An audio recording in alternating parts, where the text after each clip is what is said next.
DowntownBeats.com. Break it down.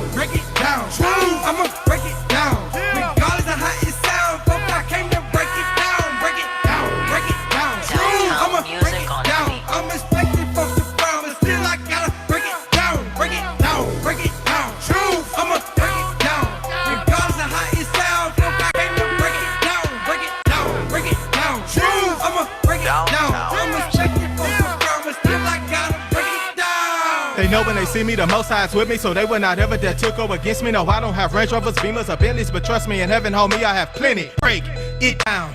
For all of y'all that don't know it, ain't nothing wrong with having money, but what I got to do for it, Lord, what I got to do for it, Lord, what I'ma have to do for it, Lord, what I got to do for it, Lord, what I'ma have to do for it. Cause if it means being fraud or going against God, I don't want it, I'll starve on bar. Take the house, the keys to this car, I'll live in the streets till I daily depart. Yeah, like that, it's like that. Yeah, bro, straight like that. My savior left a couple days ago, but I ain't tripping, bro, he be right back. It's like that, it's like that. Yeah, bro, straight like that. My savior left a couple days ago, but we ain't tripping, no, he be right back. Patiently waiting while doing this work. You patiently waiting, still doing your dirt. Willing to sacrifice your soul to satisfy these folk on earth. Truth, they can't take it. But regardless though, I can't fake it. It's simple and plain, man, I'm a king and I came to break it down. True, I'ma break it down. Regardless of how it sounds, folks, I came to break it down. Break it down. True, I'ma break it down. I'm expecting folks to frown, but still I gotta break it down. True, I'ma break it down. Regardless of how it sounds, folks, I came to break it down. Break it down. True, I'ma break it down. I'm expecting folks to frown, but still I gotta break it down. Look, you out of line and you out of place. Talking about you under grace. Riddle me this, Batman, would you eat pork and you shine your face? Break it down, break. Yasha Island 144, Matthew 5:17.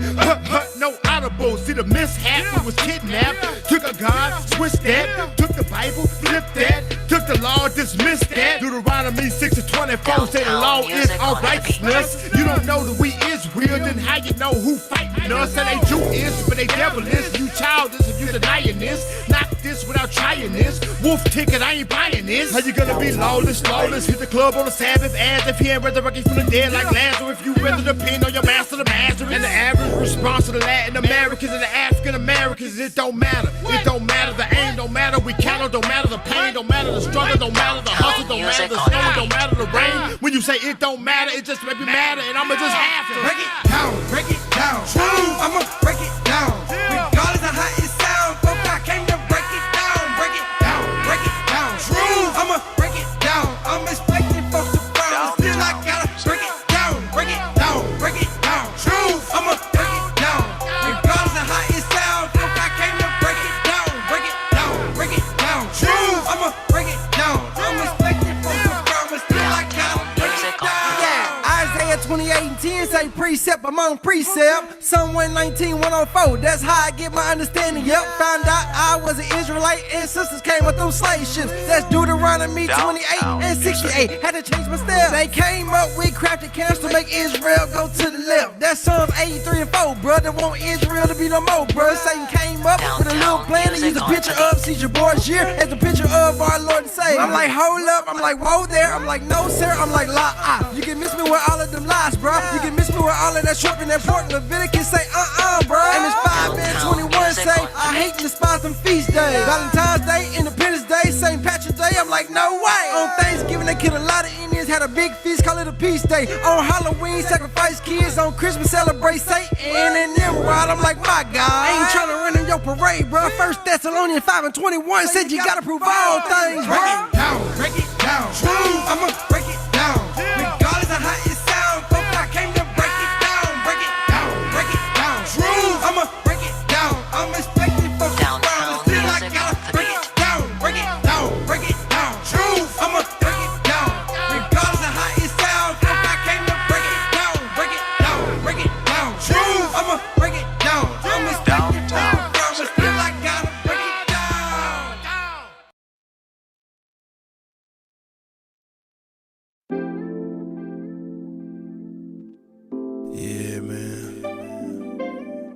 see if I can explain this, man. People want to know, about God Family Nation. Is it an organization? No. Is it something you can join? Nah. God Family Nation is a way of life. First, God made the family. Family made the nation. Take this concept and embrace it. Let's see how far we can take it. We can make it to the other side to see our brothers rise, receive the prize and the love that comes in the mother's eyes. Z-I-O-N. Can I go in? What I'm asking my Messiah on judgment when my life ends? It's GFN. From my soul to my skin. From young to old men, how many souls can we win? This been the mission. The word of God is my equipment. This song, the hook, so if you listening, then I'm fishing. Make your decision. I hope to God that we get it. I'm speaking to my people, have my partners think I'm tripping. His grace sufficient. Just having faith can make the difference. Take it day by day and be consistent. Self-examination, patience, praying while we waiting. GFN is more than just a statement. It's God Family Nation.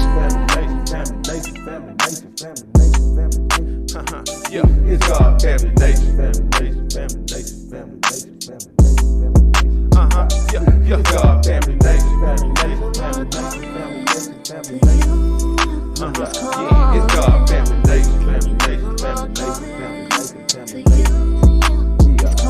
It's God Family Nation.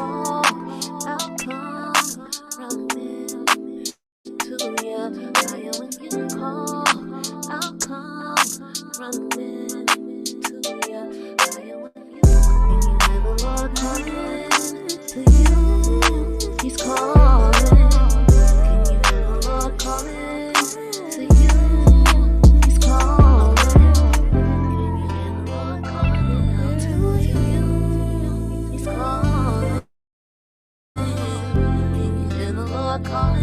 to you? He's calling. Can you hear the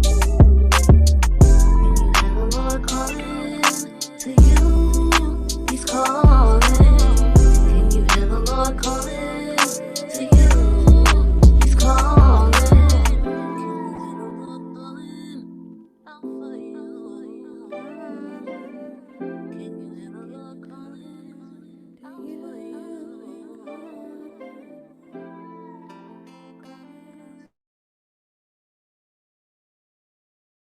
And welcome to another episode of God Family Nation, the place where we like to say, don't ask me, ask God, a place to self-reflect and self-correct. This is our podcast, and I'm your host, Brother I, along with Brother Nayan. Say hello to the people. Shalom, shalom. We got a real good topic for y'all tonight. Hope y'all enjoy it. Oh, okay. You seem a little excited. All right. You doing all right today? Yeah, I'm good. All right. Brother Core, how you doing? Say what's up to the people. I'm doing great, man. How's everybody? Doing all right. Doing all right. People, we got a good one for y'all. Okay. Brother Palau, how you doing today? Say hello to the people. I'm doing good. Can you hear me? Yeah, we can hear you. Okay, cool. Yeah, I'm doing good, man. Let's get this conversation going, Okay, all right. Crown of Zion, Sister Stephanie, how you doing today? You're muted. Hi, how's everybody going? Everybody's doing good? Yeah, we're doing all right. What happened to your microphone? You had a mic. Oh, I have it. I just didn't hook it up. Oh, okay. I'll hook it up. We're not good enough for your mic. I see what's going on here. That's not the case.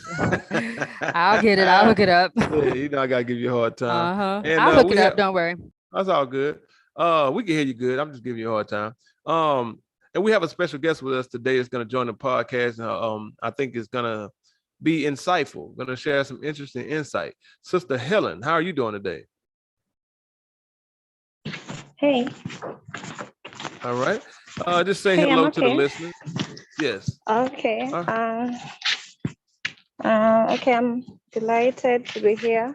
Well, thank you. We're glad to have you here. We're definitely glad to have you here. So we're going to get right into this.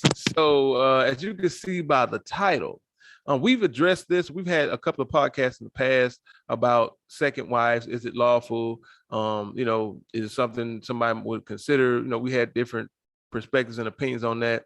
And so this time we want to ask this question because there's a lot of people in the Israelite movement that are pushing or advocating for multiple wives, and that's people have the different prerogatives, have the different reasoning, and so we're not here to discuss whether or not it's biblical or not. That's not the discussion today. The discussion today is for anyone who thinks or anyone who's okay or would like to pursue or actively have more than one wife. If you believe that one wife is okay and you want to have more than one wife, or even if you don't necessarily want to have more than one wife, but you think it's okay according to the scriptures, the question to you is, would you let your daughter be a second wife? Right. And it's mainly because I think anybody who doesn't believe in having second wives, of course, you wouldn't let your daughter be a second wife. You don't believe in it. But if you do believe in it and you say, okay, it's okay for me as a man to have more than one wife, then would you let your daughter be a second wife? Not married to a man that has more than one wife, but he has a wife. He's married. He has maybe one or two wives, whatever the case. He already has a wife, and then he wants to marry your daughter in addition to his wife or wives that he has, prior to meeting your daughter. So that's the question. Would you let your daughter be a second wife? Or maybe more accurately put, another wife? Would you let your daughter be another wife? So that's the question that we're posing. And I'll take the plunge first. My particular stance is, I don't think it's biblically wrong. I don't think it's expedient today. I think it's a case-by-case situation. And a person, and that's between the family, the wives, the husband, and the Most High. But my personal opinion, I just don't really see a purpose for it. That, like I said, I'm sure there are circumstances where it would make sense, but generally I don't see the purpose for it today, the way that the society is structured. And so for me, I have a daughter, and I do think it's biblical. I just don't know how I'm going to say yes to a young man that already is married and asking me to take my daughter as his other wife. Today, right now, I don't see that conversation going so well.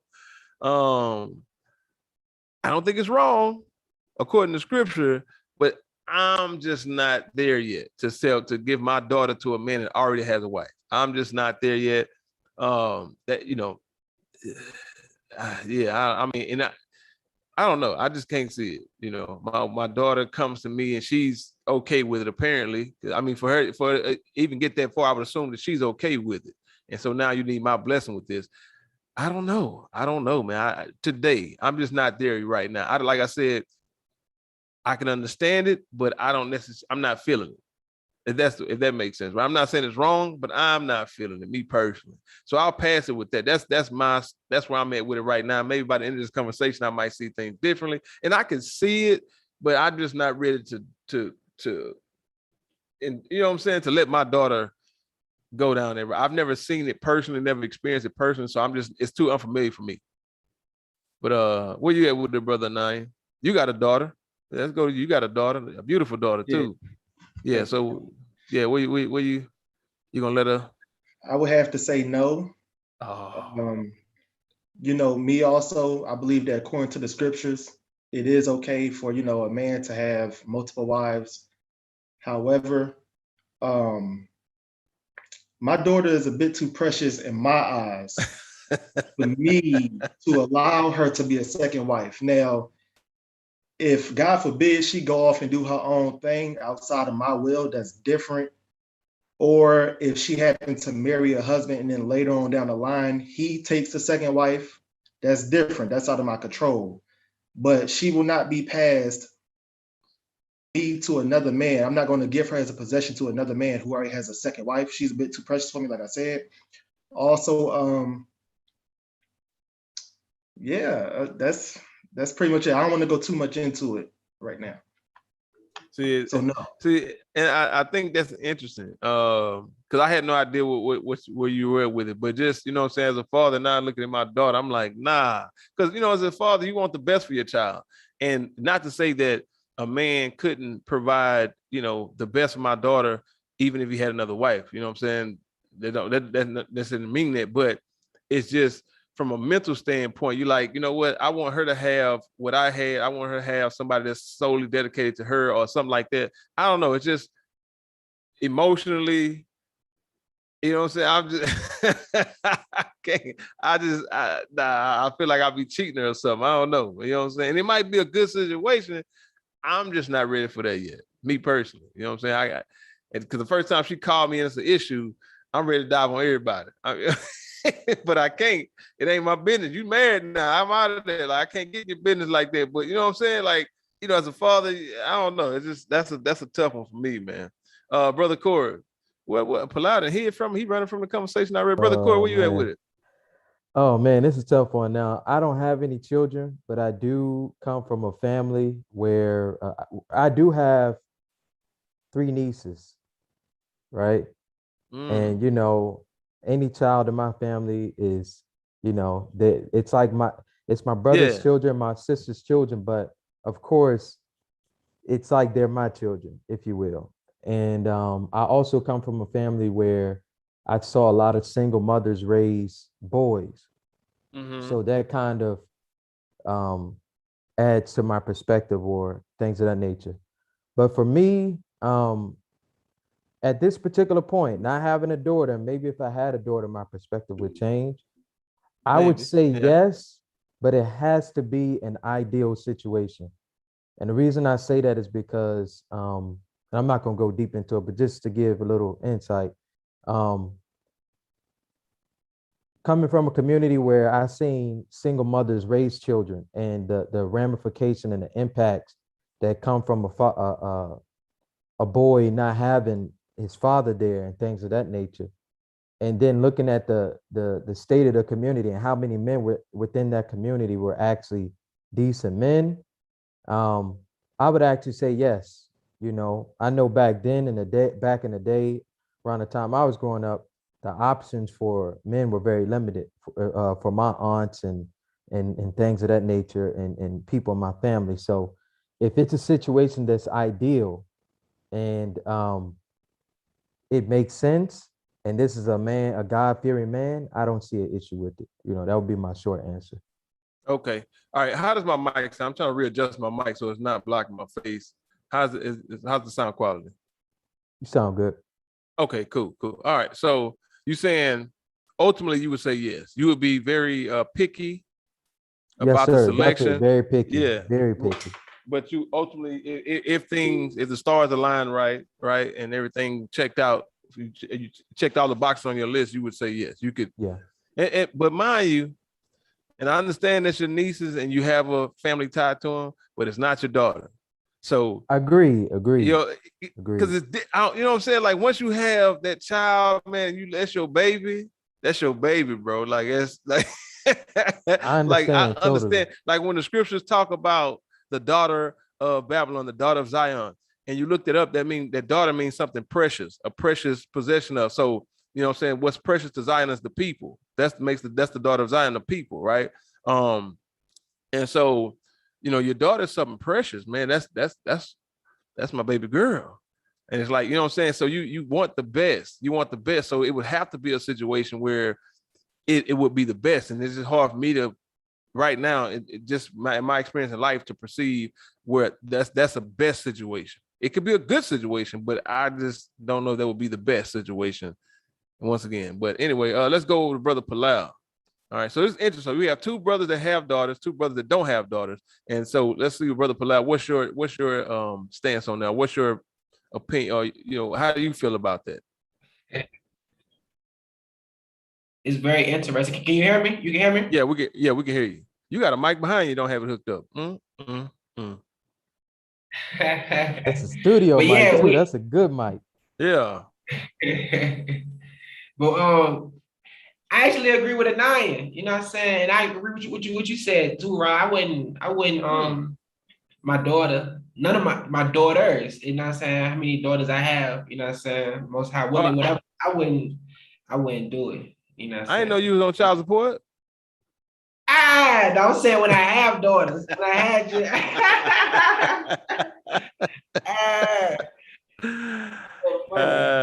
So you already, even though you don't have children, you're already feeling like, nah, you couldn't do it. Even like, okay, like what Brother Corey was saying, like just say, you know, he check all the boxes. The brother's solid, he good, he take care of his wife, he not on no lust thing, you know what I'm saying? They met organically and things just grew, and she feeling him, he feeling her. You couldn't do it?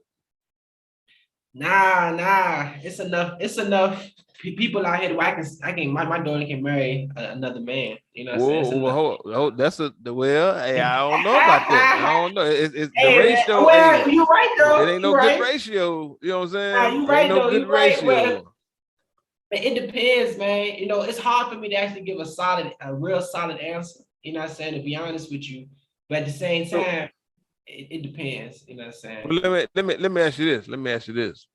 Now, I'm about to be messy right quick.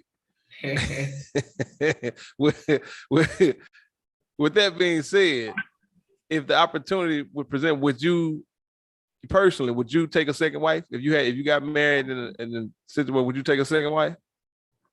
Would I take a second wife? Nah, I ain't take a second wife. Oh man, I might not have enough money and time for all that, man. You know what I'm saying? But if you did, I'm saying, but if circumstances lined up, would you be willing to take a second wife? Not would you, but would you be willing to? Is it off the table for you?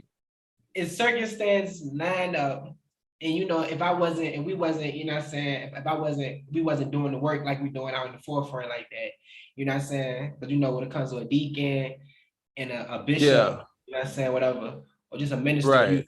You know what I mean? So if that was the situation, you can't do that. If that was the situation, then for sure, you know what I'm saying. If my money right, my time right, I ain't gonna lie, you know what I'm saying. But that ain't my focus. See, this is interesting. Right. I got you, right? Because like I said, I don't think it's unlawful for me to take a second wife. And you know, similar to you, like I'm not vehemently opposed to it, but like you said, because I want to have service in the church. I want to dedicate myself to the Most High as much as I can. I already have to divide that between my family, you know, my wife, my children, my work, and then I have to divide my time from the Most High with that. So, in the scripture, make it clear, if you're going to have an office in the church, then you can't have another wife. You can't. You're not going to have time to do all that.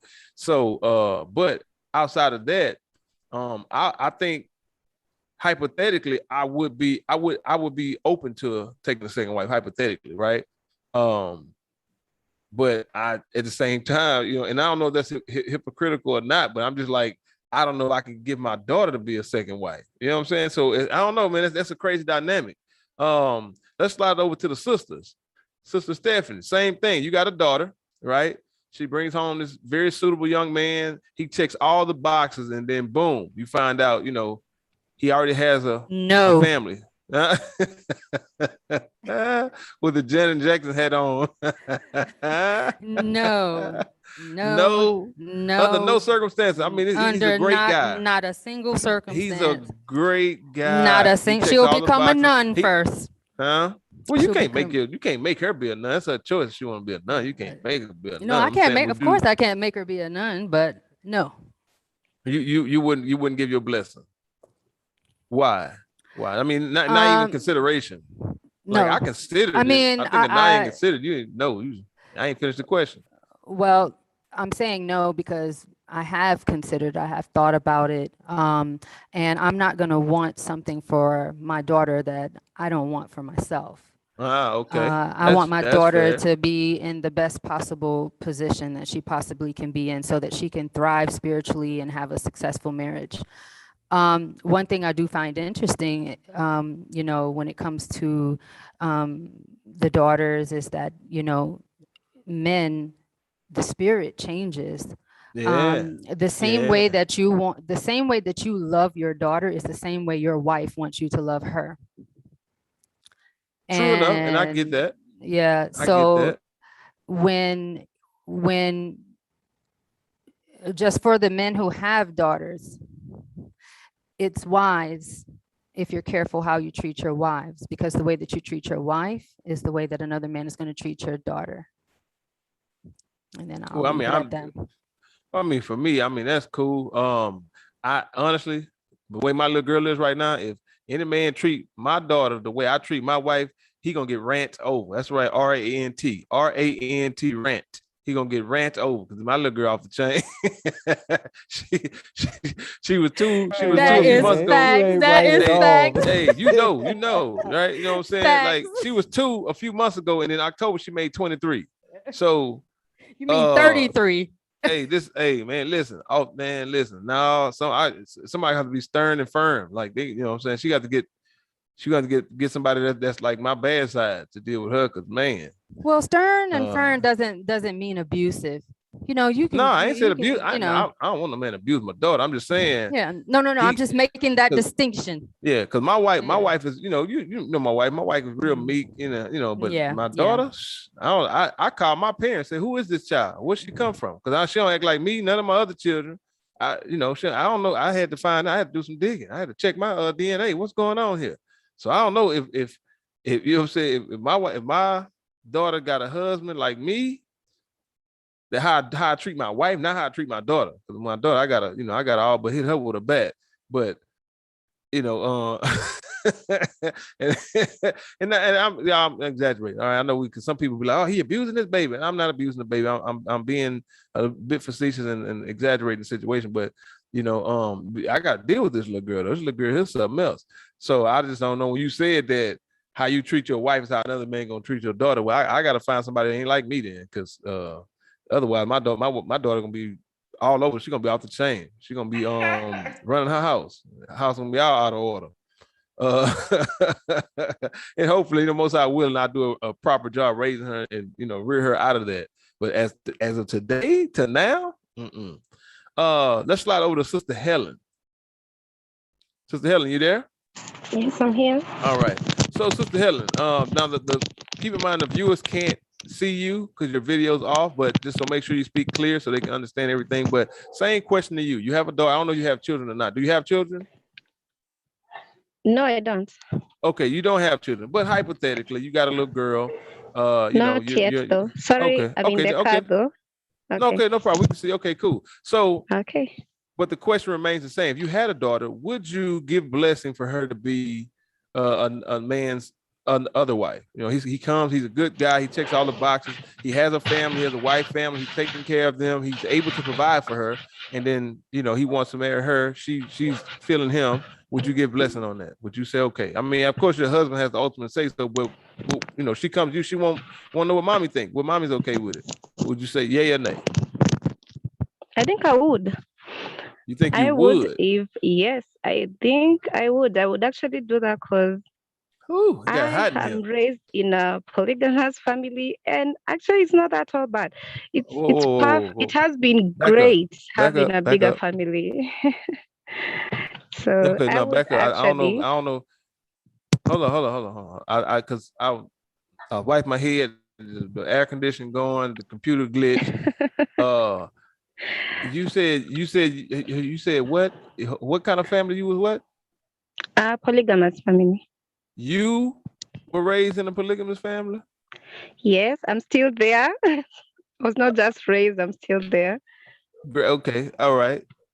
Okay, so all right, now we got a whole nother dynamic. Okay, so you come from the other side of the fence. Cause see, I never seen that. Like, what I'm saying, outside of like, my grandpa had a family on the other side of town type situation that, that was two separate issues that you find out about at the funeral. But outside of that, I've never really seen it operate like that. So when you say, okay, I don't know what's off limits or not, but just so I can understand this. So you had like two mommies in the house, or your dad had two families in two different houses, or how that work? Okay. So in Kenya, it's actually illegal. The constitution allows it now. But okay, back then I'm not sure what the law said about it. But traditionally it's okay. I wasn't quite sure about what the Bible says about it, but I had 3 moms. my mom is the second wife. The first one unfortunately passed on, but I have a stepmom who is my dad's third wife. Yeah, and we're not sure if we have a number 4 coming, but yeah, that's about it right now. Oh, you got to educate me on some stuff. I got now, okay, because I mean, I've seen it on like TV and stuff, but I've never really talked to anybody who's been a part of that. So you would have insight on how that works. Like when you said you're not sure if you have if your dad's gonna have another wife. Now you said his first wife passed. Was first wife passed before he met your mother or after he married your mother? Oh, how? No, I think it's before. Before. Okay. Yeah. But since then he's But had, yeah. no, they discussed about it. I think she was just coming like in the picture. But by then when they met, actually they met when they were still together, but she was quite ill. And that's why he felt that he needed a second wife because the first wife was not able to do like the home duties and all. So my mom came in, and now the other one the other one is my mom didn't have to be like sick. It was a decision that we decided as a family. And I think for us, For it's the more third wife. like, yeah, You said as it's a more family, you like guys decided economic. for a third wife. Okay. Yeah. Even the fourth, we can sit down and, negotiate. Does he want a fourth wife? Yeah. So, I don't know okay. how you treat marriages, but for us, the husband is like the king. And then, we I'm have moving the we have kingdom. that, yeah, he rules, but he also consults us. Yeah, I don't know I'm on the how Said it you way. is. moving the kingdom. I am on the way. So because now I got 1,000 questions going through my head. So what happens? Okay, so you guys decide this as a family, right? But what happens if one of mom two says no to like talking about with the fourth wife? You guys are discussing and determining whether or not you're gonna take another. He's gonna take another wife as in addition to the family. So what happens if your mom or your stepmom says, nah, no, no, we don't know. Like, how does that work? If they disagree, or how does it look? How does it play out? He respects it for that time, but then he's gonna raise it again. And honestly, there's no need for him to go cheat out there when he already came clean that he wants another wife. So it is negotiable. But I think if you're not ready for that wife, then he's gonna give you time to get ready. For us, we had to wait like for 1 year since he proposed that he wants another wife, and also got us to understand that we're gonna have another mom who's gonna bring in other children. We're gonna be a bigger family than we are already. So I can say that it's negotiable, yes, but we waited for 1 year for us all to be like ready for to just bring her aboard. So I can actually say it always comes back later. It's the thought is already there. It never goes away, honestly. You just have to have time to be ready. So my mom got time to be ready. 1 year was enough for her to accommodate the other wife. So when you say be ready, we're talking emotionally or just like physically making space and room, or how do you be ready for that? I think it's in all ways, even mentally, psychologically, just how to accommodate her into the space, and also, learn a few things. But like especially sharing, how to just, I think how even to just, she wanted to know, like she had so many questions, just like you. She wanted to know what would it mean for their marriage? What would it mean for her children? And do we have enough resources to accommodate another wife, or will either of the children suffer after, the addition? It's just like economy. You Right. don't bring in, yeah, without enough resources. So you can't bring in new projects in a business without enough resources. You have to ensure that Yeah. you're able to accommodate for every employee their good pay. So I think that's what they wanted to Okay. consider. So they sit down and have a conversation and just to see if it makes sense or not. What? If it make and so as a family, you guys will sit down and have a conversation to see if it makes sense. Like it's understood. Okay, he's looking take another wife, but then after that, okay, now we got to see if it makes sense or not. And if it doesn't make sense, then it's like, okay, I get it, but it don't make sense. It would be a detriment to take another wife opposed to an asset. It wouldn't be a benefit.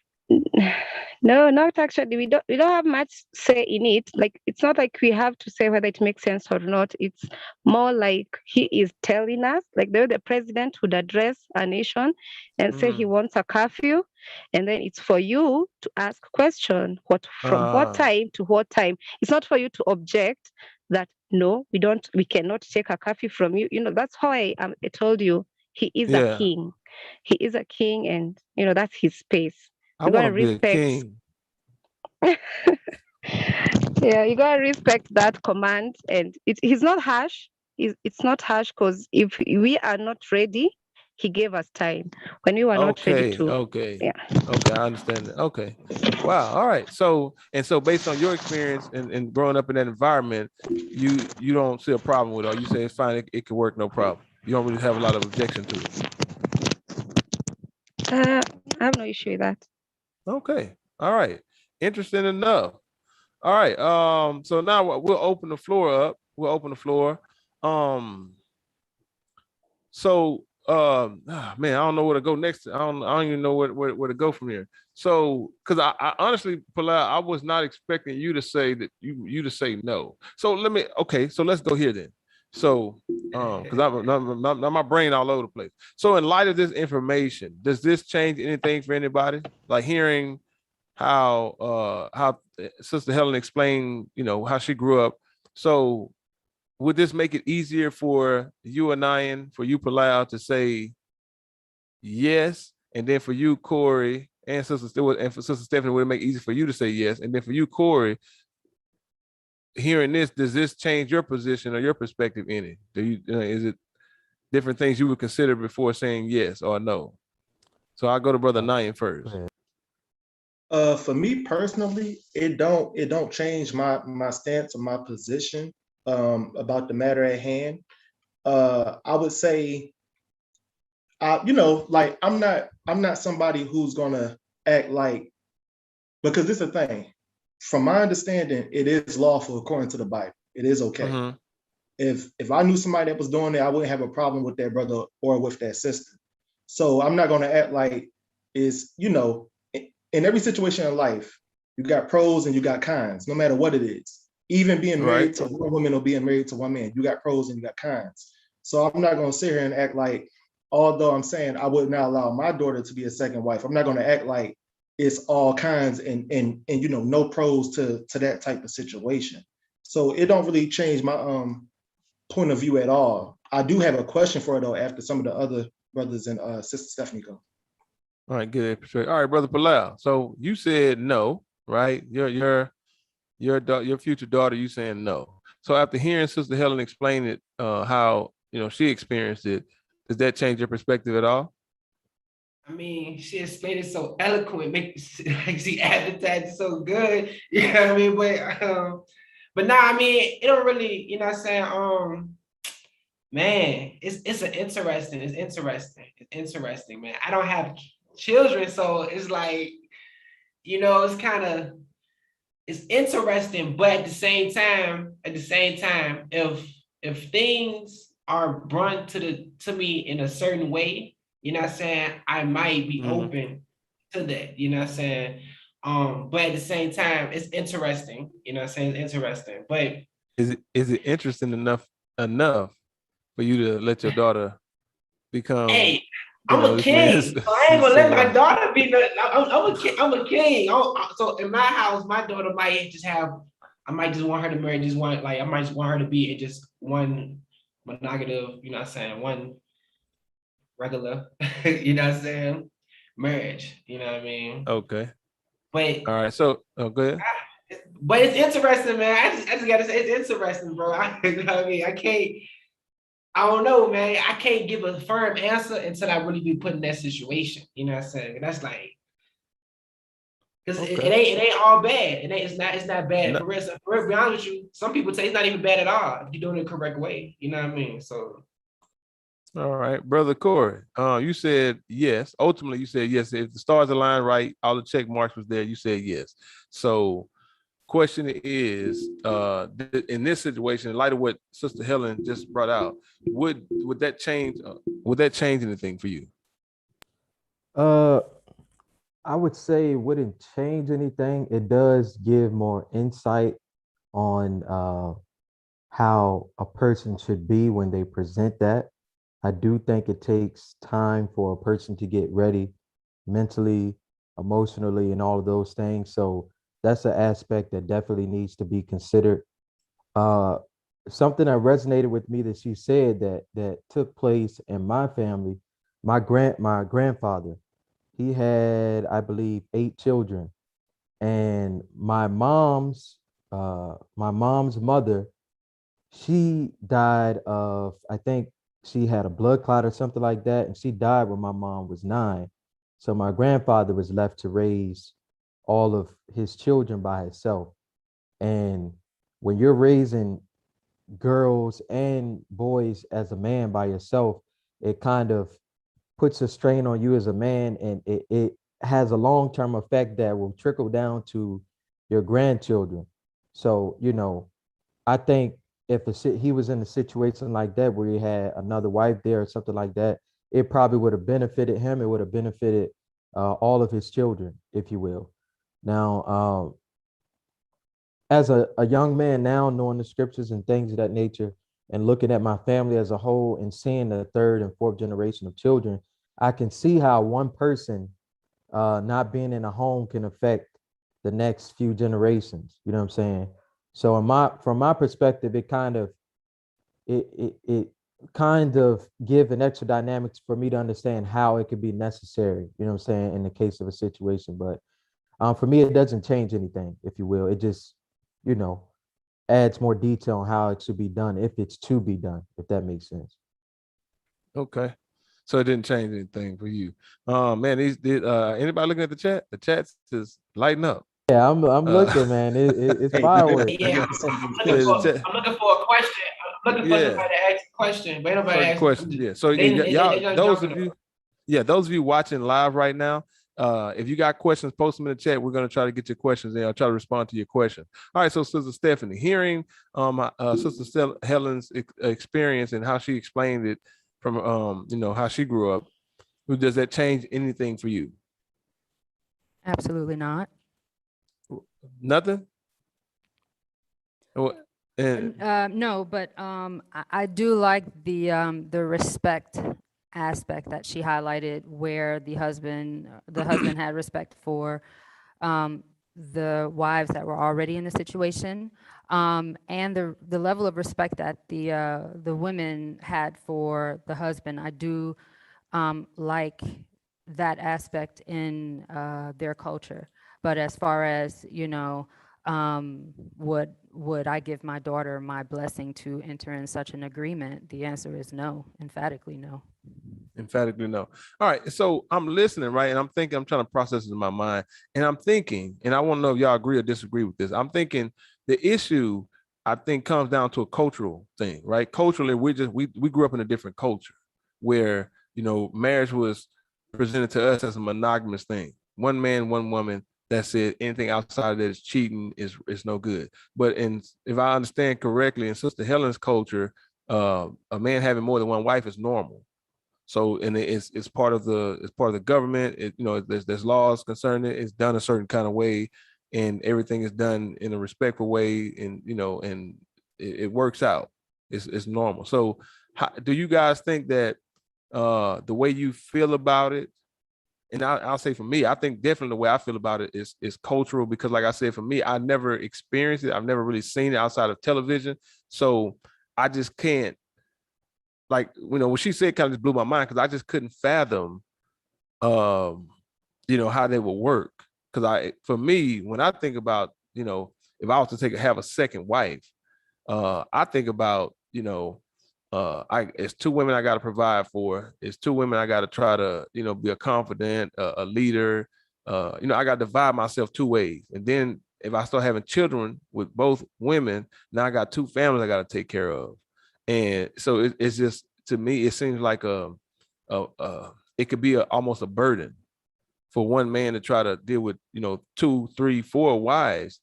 That's just a lot, right? And what do you have time to do what? So for me, it's not, it's not as enticing as it might sound, so that's, and that's, like I said, because I've never experienced, I've never seen how it works. So culturally, I just couldn't fathom it. And so, and pardon my French, but for a man, the way in my mind it would work, for a man to have more than one wife, he would have to be a hell of a man. I mean, he would have to be, very well organized, very driven, and just about his business. I like to relax and chill and stuff. So if I had another wife, let's go, because I got, if I'm not with my one family, I got to be with my other family. I got to be doing this, too much going on. So for me, I think culturally, it just changes my whole perspective on the whole thing. So for you guys, do you think that if you were in a different culture, would you feel differently about it? Right. I want about, we're talking about feelings, right? So would you feel differently about it had you come up in a different culture? I see Sister Stephanie, you ready to respond? Yes. So I do think culture may play a part in all of our perspectives. However, living among Muslims, I've had the liberty to speak with a lot of women who are actually in polygynous households. And even in their culture, the women are not happy with it. A lot of women will divorce their husbands if they take on another wife, because taking on another wife can lead to so many significant problems within a marriage and within a household. I do believe that when it comes down to our culture in the States, both men and women, we are broken, and we really don't have a basic understanding of how to run a marriage with just one husband and one wife. And so when you have a people who's been tainted, a people that's been broken, a people who have been enslaved and are somewhat still enslaved mentally, and then you try to bring in, bring in practices that were done, thousands of years ago, maybe even, still being done today. When you try to bring it into our situation, it's a recipe for disaster. And just being a woman from the States, because I'm sure, there may be a variance between Sister Helen and I, with her being from Kenya and myself being from the States. Just from the perspective of being a woman, we have specific needs, and we have a specific mentality. And I don't necessarily think that it comes down to being westernized. I think it may come down to how you were raised, what happened in your household. Were you born inside of wedlock? Were you not born inside of wedlock? Were your parents available? So I do think a culture does play a part in it, but I don't think it's that significant to where it,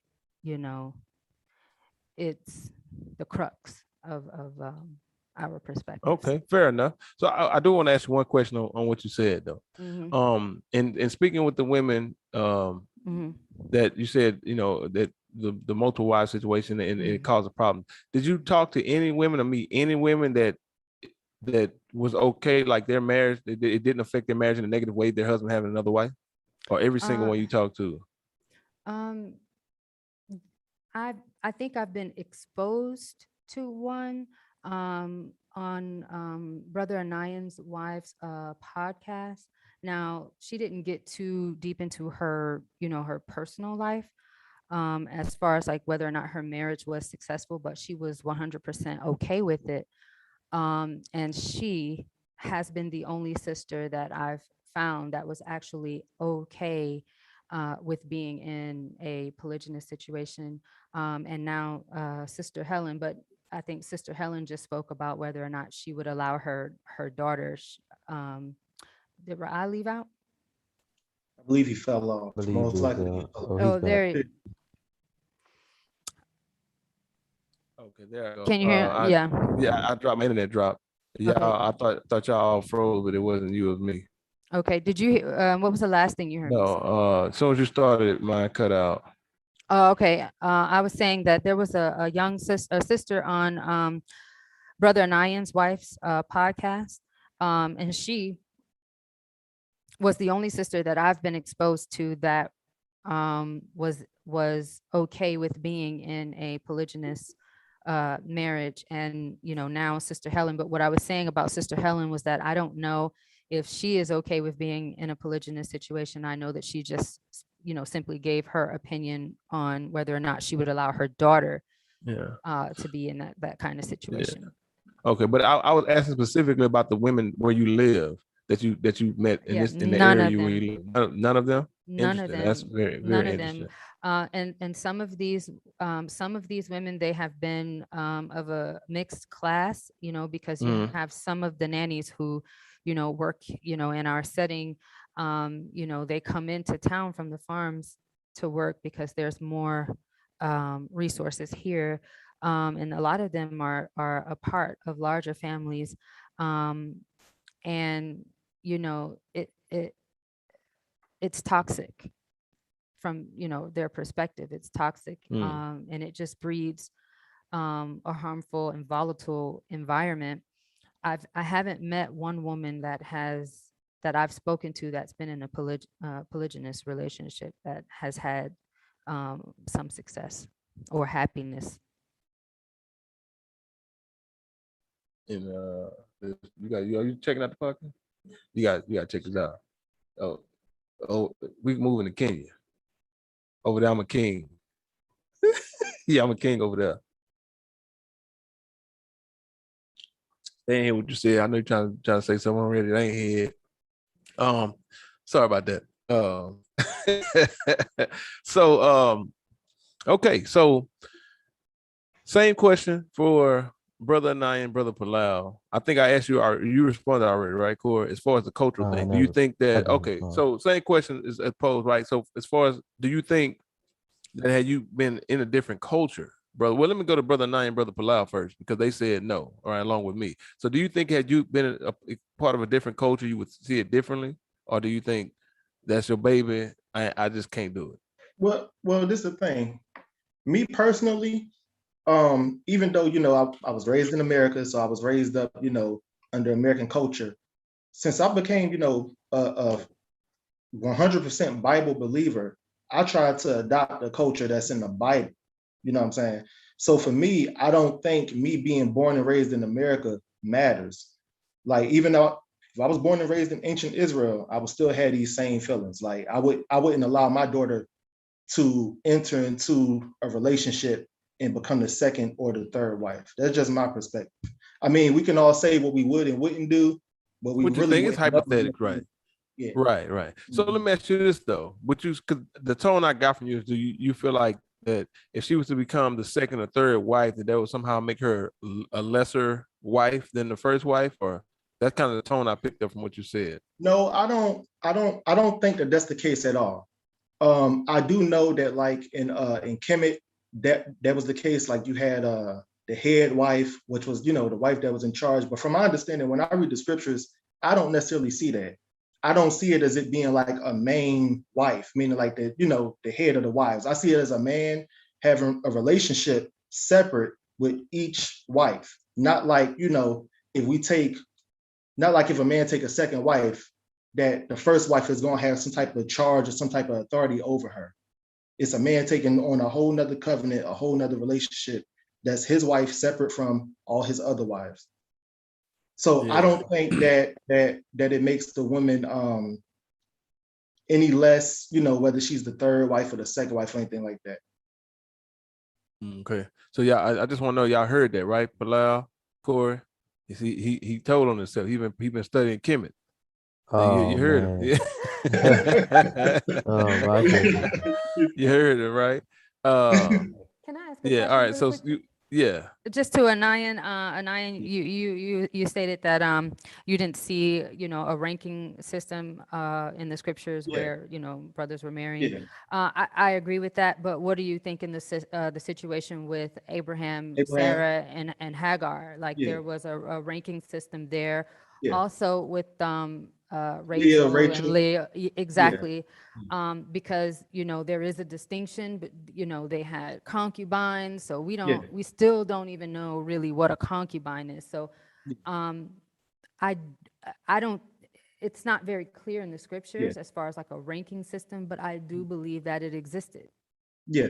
From my understanding, it's the same situation that Abraham was in essentially is the same situation that Jacob was in, having 2 wives and then 2 concubines. From my understanding, one thing that would make a woman a concubine is in ancient times if she was to marry somebody that's not of her nation.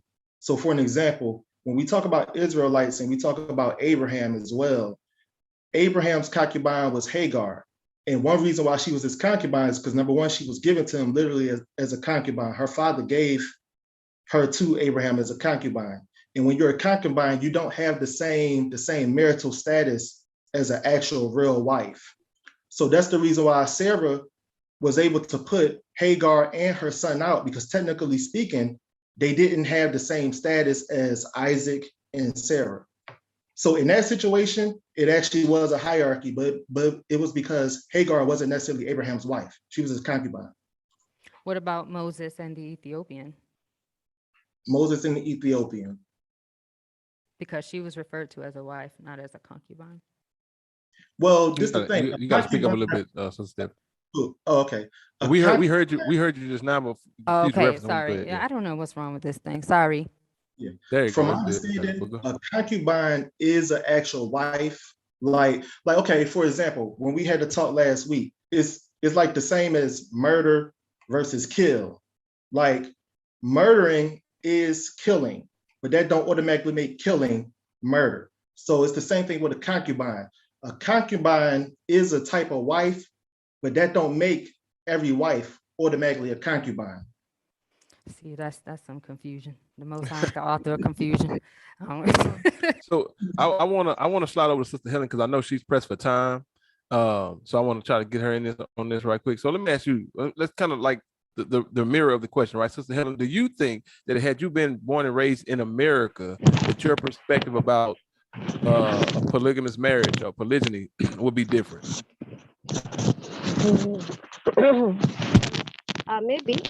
Maybe, but as I think it's Stephanie who say that it's where I was raised from, so that's all I know, and I don't think. Anyway, let me just say maybe it would have if I was just from a monogamous marriage. Family. I think I would have just adjusted to the same. Maybe I would have, contrary opinion to right now, like the way all of you are saying that maybe no, it's a no. But for me, it was nice. I think the bigger the merrier. So we were a big family, and we still are. And yeah, and there's a question she asked me about whether I would be in a polygamous marriage. It's the same way I would be, because it has been good to me. It has been awesome to me. I think I would still go for it because honestly, here, traditionally it was a source of wealth, like the more wives you had, but it was also not always guaranteed because it also depends on the provision. As a man, are you able to provide for all of them, and what do you have to back up that? Because you have to have a big land. They all need land. Every child needs an inheritance and equal share, like all the sons have equal share and all the daughters have equal share. Everyone gets the same education, and every wife gets the same attention. And I'm not sure how to pronounce your name, but is it Ian? Oh, Nayan. Yeah, Nayan. He said something about the relationship. It's different for every wife. It's the man to decide how do I date to this wife and the next wife, And I don't think either of them felt left out at any one particular point because you all have access to the man. So I think So let me yeah. okay. So let me ask you this: is there a ranking system as far as What? like the a ranking system? Like, does the first wife rank or have authority or more? Is there like an authority level or a hierarchy? So does the first wife, does she get Yes. priority over the second wife, and the second wife get priority over the third wife, and third wife get priority over the fourth wife, or are they just as all equal? Yes, there's a ranking. It's the respect goes as the ranking is. The first wife is respected. She's been there, she knows the man better, and she teaches the second wife.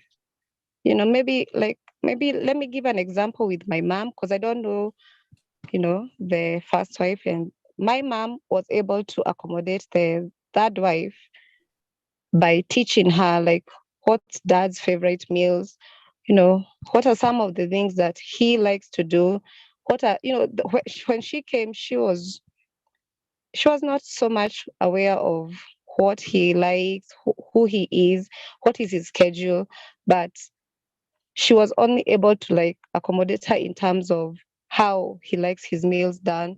And there's always that respect that the first wife is respected and so is the second wife, but it's like traditionally the first, second, as their ranks, they're able to teach each other.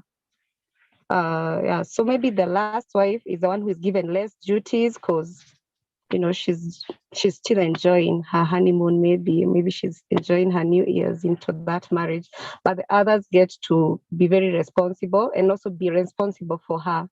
So they'll help her, like you'll not see her struggle when she's like getting a child. She's like almost giving birth. They got each other, but the first wife always takes the lead. It goes in that Okay. order. Okay, so it's like a situation of seniority. Like, since you've been there Yeah. longer, you know the ropes. So so you're the senior in the situation. So let me ask you this, right? Because like I said, I know you're pressed for time, so I want to kind of ask you some things because this is a new thing for me. So the way you express it, you had a pretty decent good experience, right? So far as seeing a polygamous marriage. What are the cons? What are the negative things? What are the bad things? Like, if it's not perfect, nothing's perfect. So what would need to be done for it to be perfect? Or what do you see that, that's not good about it? What did you not like about it? Okay. For me personally, Mm-hmm. what I didn't like is the undivided attention. And I think to answer her question, I would say it's a 50-50 for me. Don't think I want a man to like have divided attention from me, neither to my daughter. So, but if that's what she wants, I honestly would bless it because at the end of the day, it's about her, and I cannot deny her blessings if my parents would be able to bless me to get into a polygamous marriage. But if that would be unfair for me to not bless her. And if she is safe and everything is guaranteed, I would. But for me, I didn't like the undivided attention where the man gets a few, like a few days in the other house and then a few days in this house. I felt like if we had him all through, I'm a daddy's girl. I'm his favorite. I love my dad so much, and I think I wanted more time with him, but that was not always the case because he had to be in different houses, but he's always Mm-hmm. available like during the day, but in the evening he had to choose where equally he would spend nights in different places. So but we always sat together as a family and enjoyed time together, especially like dinner times. But that is the only thing I could say. Maybe what else? Because everything else was equal. The resources are shared So equally. So so I don't. what happens with if there's a conflict between the wives? How does the conflict resolve, and can you give examples of what conflicts have arose in your in times past? Okay. I would say, for example, maybe a conflict. example would be if say what? I'm not very sure. Is there a conflict? Maybe we as children were not like brought to that. Yeah. Okay. It So was yeah, not you're something not that was included. Yeah. discussed. Yeah, so Yeah. that's because it would bring differences between us with the step siblings. So it was not fair for us to know whether.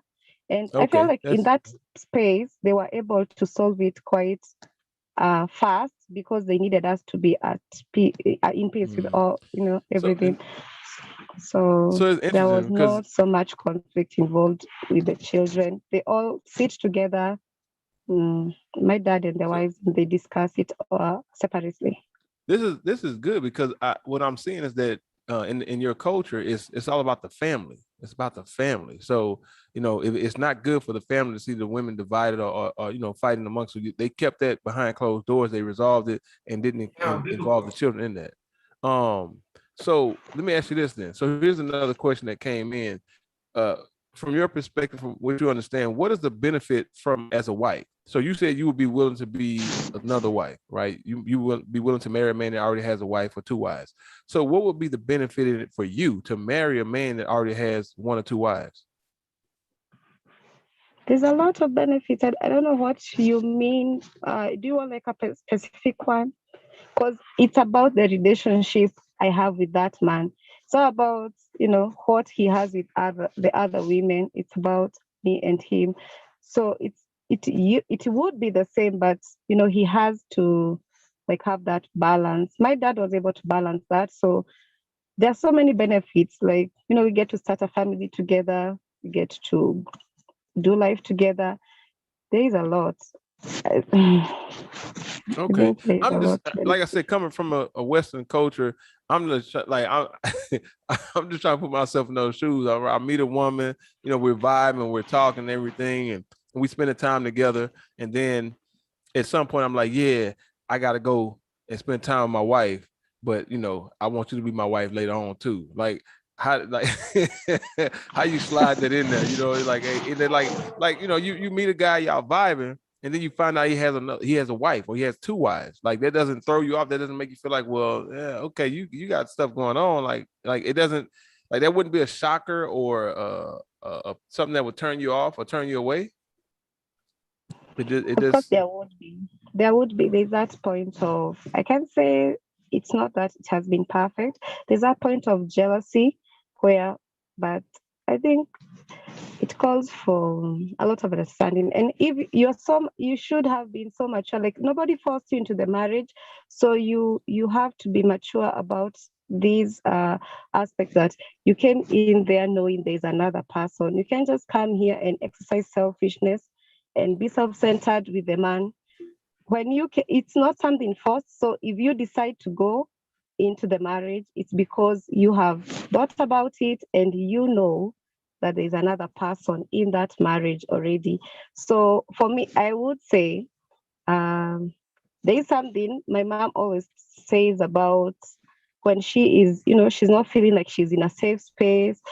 Maybe she doesn't want to tell us what is going on, but every time she would ask herself these questions like, what fruit of the Holy Spirit am I lacking inside me at this point to not be able to deal with this situation?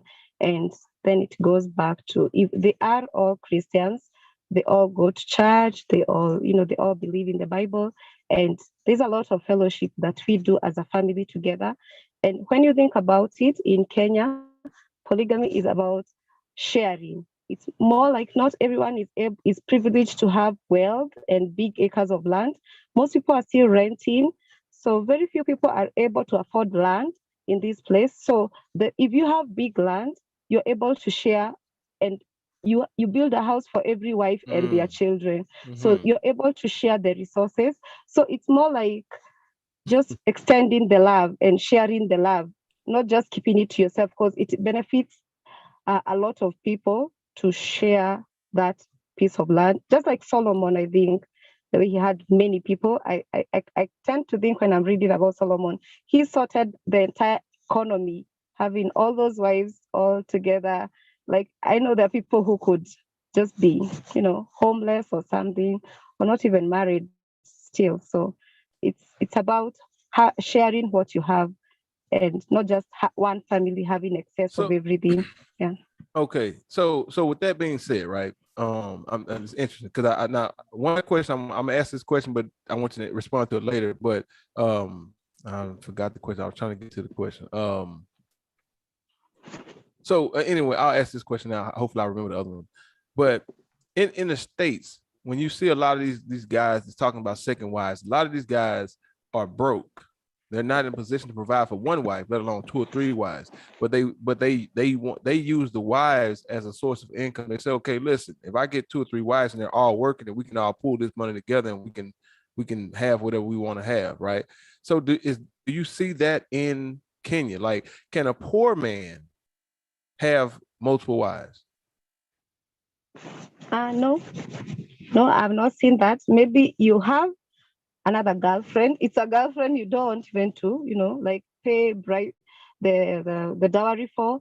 But in this case, for you to have another second wife, in this case, it also calls for the first wife nowadays to sign the papers, and it's consensual. Like, yes, she can come to the family now. We have accepted that she's part of us, and you have to pay dowry. So there's no way you're poor, and then you have not done the traditional bride pay, not paid the price for that lady. So you'll have to prove yourself to be financially stable. I have not seen people commit to a second wife.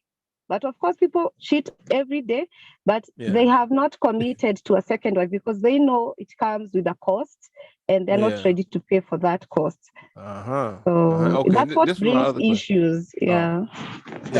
Okay, so this is my last question. I'll turn it over. Are there people in your culture, in your community, are there people who are dead against polygamous marriage? They just say, no, we shouldn't do it. We don't want to have nothing to do with it. Is there that dynamic, or is it just everybody's okay with it?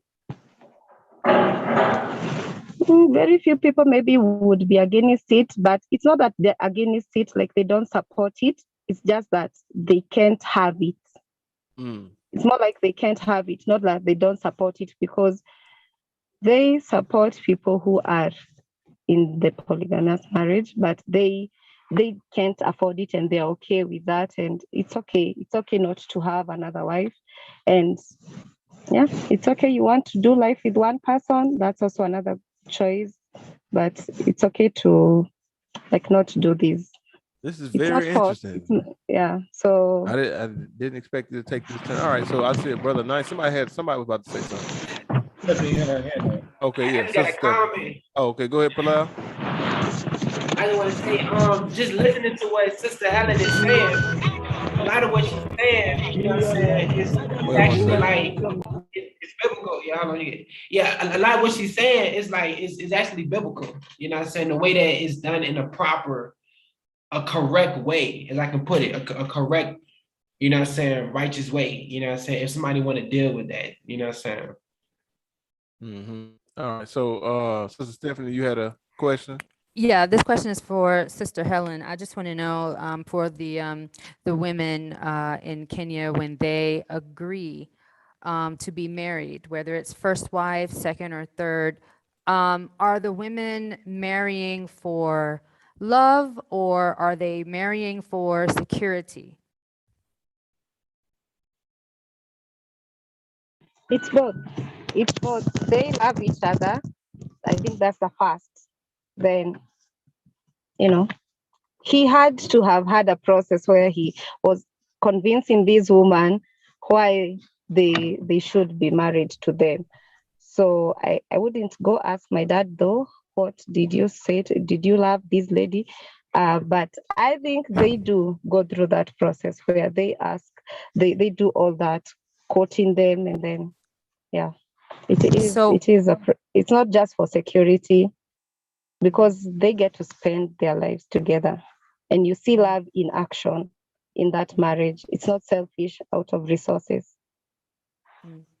Okay, so because let's take like the first wife for example. When she marries a man in your country, does she automatically agree that the relationship is that him having another wife is consensual, or is this something that comes after marriage? And the reason I'm asking that is because you mentioned that there is some kind of courting process. So if the first wife did not marry this man with the intention to be a part of a multiple wife household, wouldn't that be adultery? In Kenya, I don't want to say biblically. I want to know about that area. Okay, I'm not sure about all that. What I know is that right now, when you want to marry a second wife and you want to do it in church or in the legal way, you want a certificate for it, there is a place where they have put a slot for the first wife. So I think it would be, if you have a second wife, and you're not sharing that information with the first wife, I think that's just adultery and cheating. I don't think you have actually, it's disrespect in our community to not alert her and to not agree about bringing another person. They take it so seriously, like this is another person you're bringing into their space, into their lives, and they need to know where you are when you're not with him. It's just fair, I think, to let her know that, even though you're not staying in the same estate, maybe even different towns, but it's only kind for her, like mental health and even emotionally, for her to know where you are. Yeah. Okay, yeah, Did I because answer you? you did, but my concern was about like the first wife, when she agrees to marry, is there some kind of arrangement where she will agree up front for him to have another wife, or does she go in with the mentality that he may or may not take another wife, but eventually she will have to agree or disagree? Okay. I'm not sure. Let me just try answer you, and then you'll tell me whether I got your question. Okay. The first wife, when she is getting married to this man, I think they have a kind of discussion where, okay, for my parents, they're a bit older now. I think my mom is 56, so she is. Okay, the other lady is 40 something. Our stepmom. So there's a bit of difference in their age. And for me, I feel like back then, during their time, like they could see the wealth that this man has already. They could tell, and I think that's when they asked, like, you have a conversation when they were courting. Do you anticipate to have, another wife? And if they don't talk about it, and maybe by then the guy is not sure whether he wants another wife or not, then later, that's why I told you we were sat down as a family, and my dad told us, I am thinking of getting a second wife. What do you guys think? What do you guys think about that? What do you have to say about that? And then we had our opinions, and he waited a year until he could, he could get someone and bring them on board. And maybe I tend to think that is a conversation they have during their free time. Dad and mom, they're able to discuss who is this lady, how well do you know her, such things, because you also don't want him to bring a toxic person in your space. So you also have to be a part of assessing this lady and knowing, is she, does she have issues about life? What does she think about investment? Is she coming to just take money, or she's also coming to build the money? She's coming to does she have ideas for businesses, to grow our business, to grow our family business, so that we are able to have more income, not just someone who's coming to take from us. Those are some of the discussions they had between that 1 year, as they were trying to assess which kind of lady is best to bring on board.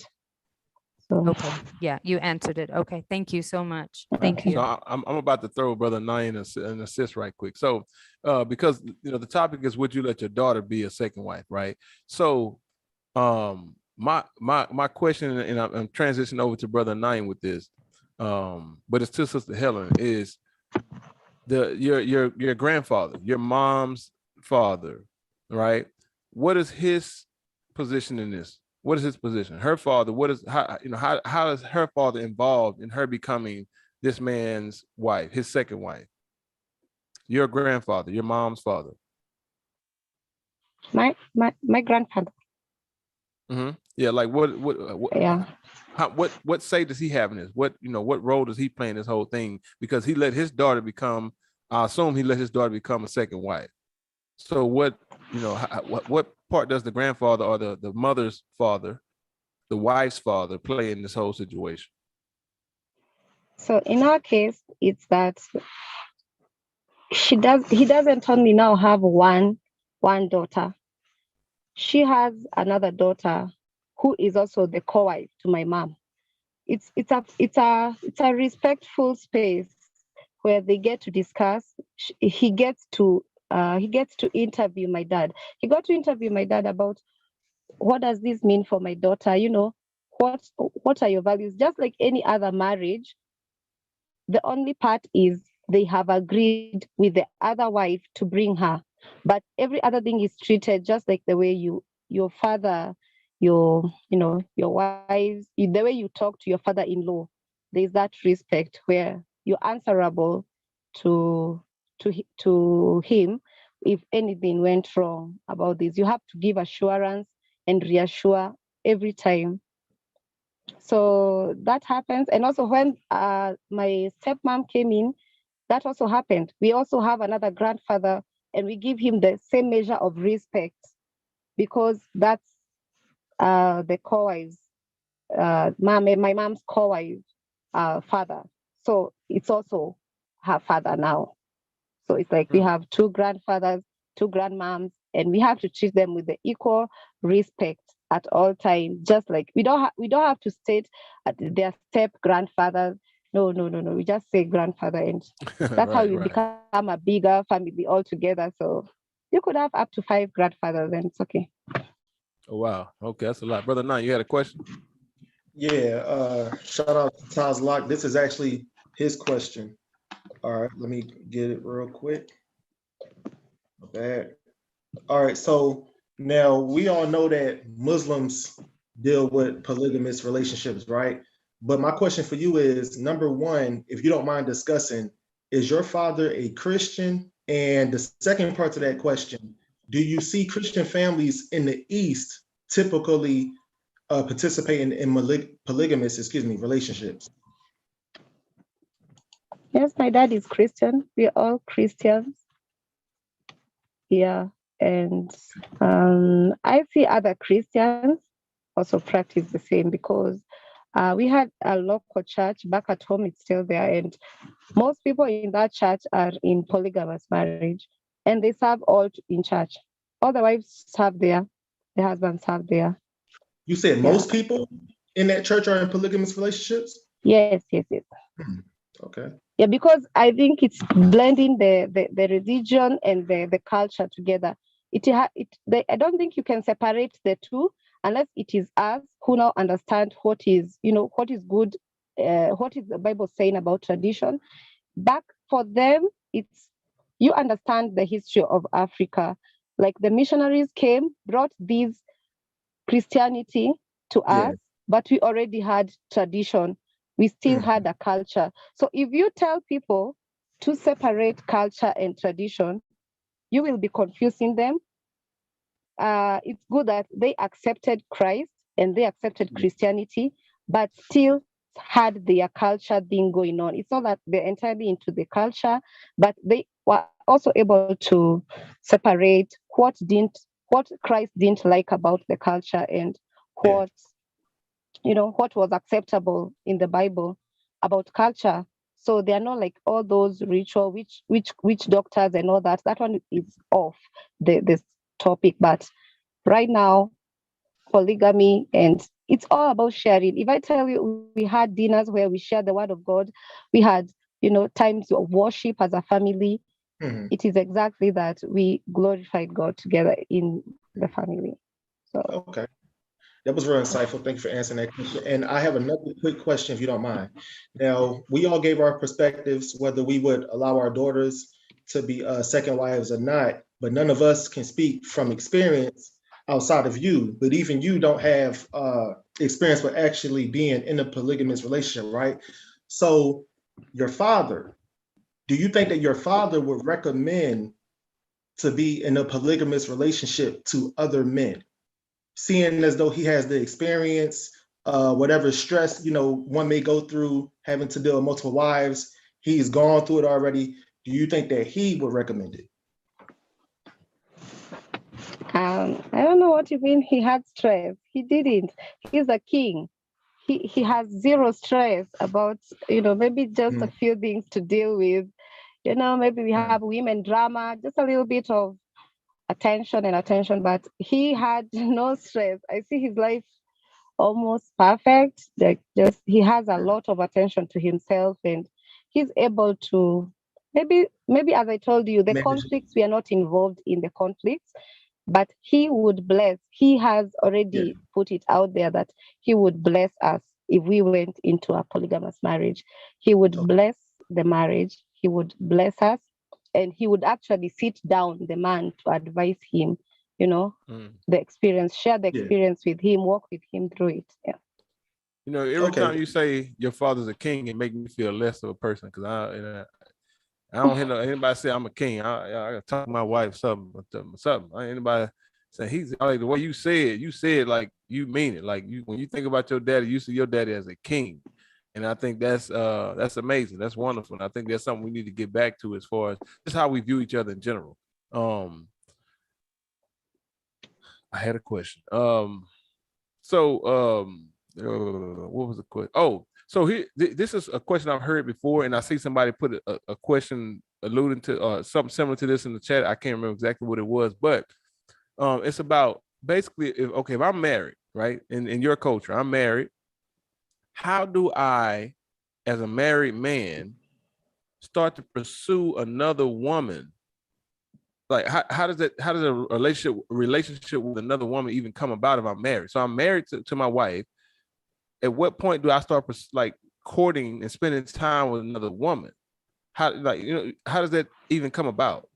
That's the question I asked her. Okay, I missed it. I think I answered.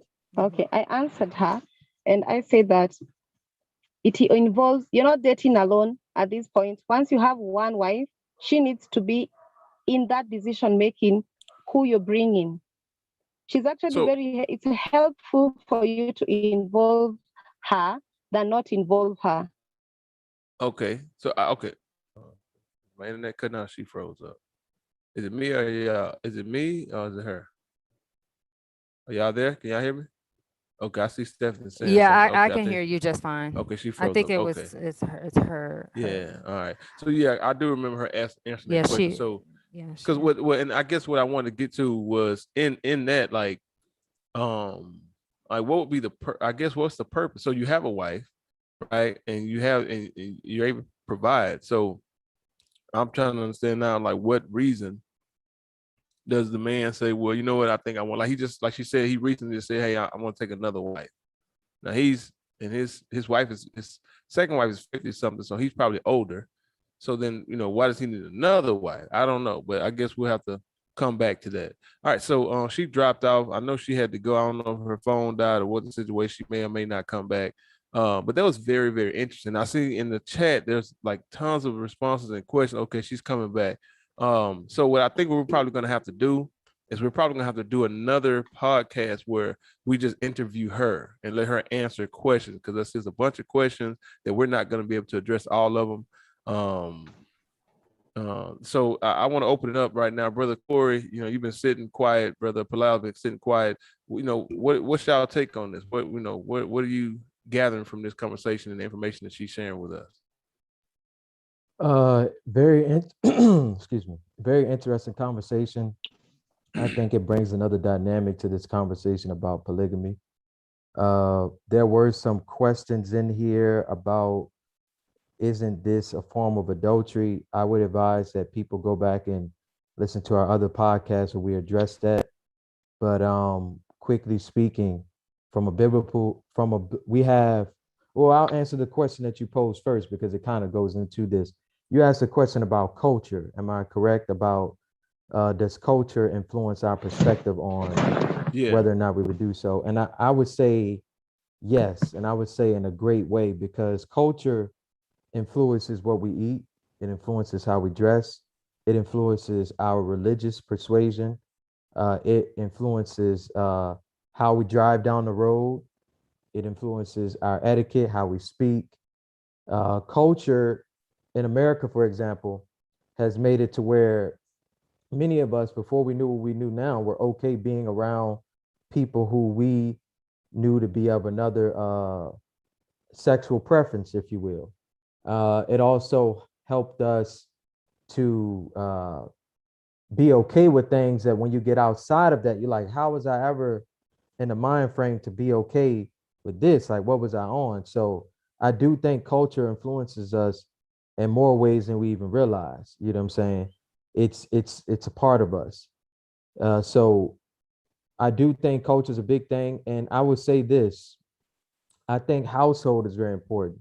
Your personal experiences in your household will have an impact on how you see certain things. And I think that, along with culture, is what makes the thing. So in America, we have a culture where we see that it's okay for people to hook up and not be married. That's a thing. We have a culture where homosexuality is normal. We have a culture where a man might be with 10 women, not married to any of them, doesn't have any legal consequences that he deals with for this. And some of these women are aware of it and they're okay with it. You know what I'm saying? So culture influences a lot of things. As it pertains to marriage, I would definitely say it does. And I think the reason that some of us are, our mindset is monogamy, number one, especially because we see in the scriptures that it was acceptable. It was acceptable in the scriptures. The fact it is acceptable in the scriptures, and then, we may veto against it, is because of our cultural upbringing and the experiences that we've heard other people, mention and things of that nature.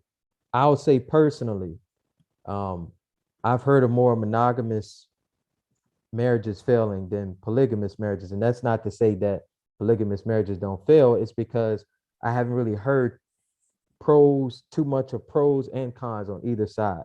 But I do know that in most countries around the world right now, divorce rate is very high, and it's over petty stuff. So I would definitely say yes. But somebody posed a question about adultery. I don't know if one of y'all wanted to answer. I was just going to say something on it with regards to this. Go ahead. Oh, so basically in the scriptures, when you look at adultery, you can go to Leviticus 20:10. It says, and the man that committeth adultery with another man's wife, even he that committeth adultery with his neighbor's wife, the adulterer and the adulteress shall be surely put to death. So adultery, as it pertained to a man, was when he slept with another man's wife, only in that scenario. Also, this is the New Testament with Christ. He says, and I say unto you, whosoever shall put away his wife, except it be for fornication, and shall marry another, committeth adultery. And whoso marrieth her, which is put away, doeth commit adultery. So as it pertains to putting away a woman that you're married to, this woman did nothing, she didn't cheat on you or nothing, and then going to get another wife, this is also adultery. So this is what adultery is, not necessarily what the sister Helen was bringing out as it pertains to a man being married and then going and scouting for another woman. That would not be classified as adultery. In America, under the legal system, adultery is when either spouse steps outside of that. So it's not from a biblical perspective. It's more so from a legal perspective, if you will, if that makes sense. Deja vu. This is deja vu. I remember this like verbatim, like you in the with my screen. This is deja vu. This whole moment right now. Real quick, Sister Helen has to go. So she wants to say her piece, her final statement. So, Sister Helen, you can give us your final thoughts before you go, and we appreciate you so much for the time. And we're probably going to have you come back and to do a whole show just centered around your experience and your culture. Okay. Thank you all for your time. I think there's a lot to talk about, especially there's a lot of questions you have. One, for me, it has been a lifestyle, still part of who I am. So there's nothing so much to it. And honestly, it all goes down to, is it with love? That's all that matters. Is it done in God's love? Everything we do, is it in God's love? Are we even, whose glory is it at the end of the day?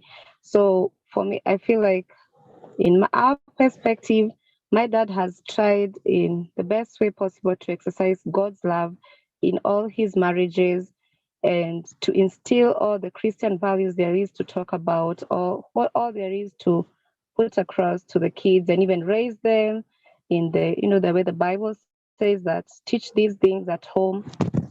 When you're seated at home, talk to them, to your children. So everything done with love is okay for us, but the opposite is true. If it's not done in love, and the love of God is not evident even in that one marriage, then it's all for nothing. So that's what I would say, that if it is done in God's love and it's done in the right way, like you didn't sleep with this lady before you got to marry them. It's not that you fornicated when you're in your marriage, because now there is that chance of fornicating inside a marriage already. You have a first wife and you fornicated with the second because you had not gotten married to them. So there's that procedure of how to do things. And honestly, for me, it is done with love and in God's love. So that's all that matters for me. And I think that's what I would say as my parting shot as I leave. And I'm sorry I that will I had thank to you. leave. No, thank you very much for your time. And we definitely look forward to having you back on the show.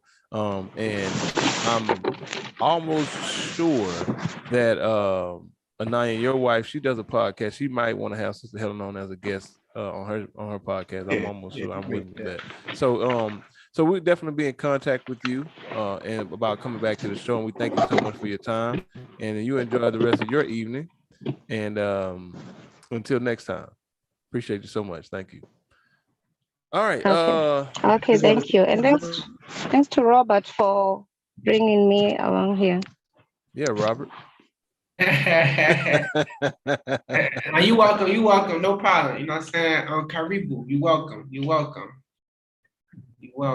I just wanted to say something real quick before we continue, man. The chat going in, they want to start using more scripture. Yeah, I see that. Man, yeah. Hey, look. That's why I posted these questions in here so that we can address them.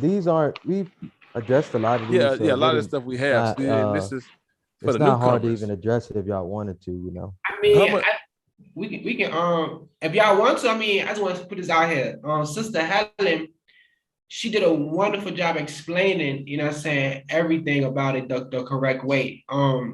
And I didn't know it was gonna go in that direction. Yeah. If anybody have any questions, we can definitely go into the scriptures biblically, you know what I'm saying, about this. You know what I'm saying?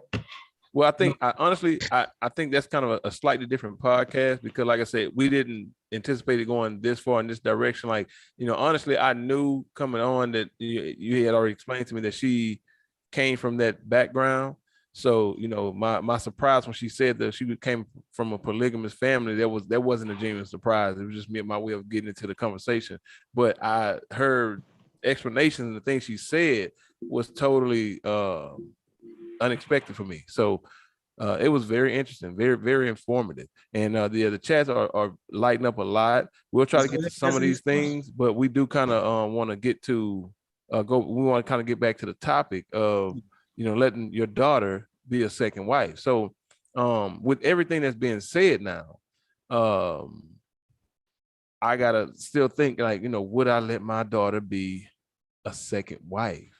And Naya made an interesting point, right? Even when this was like how it is now in Kenya, where she's from. It's normal cultural practice.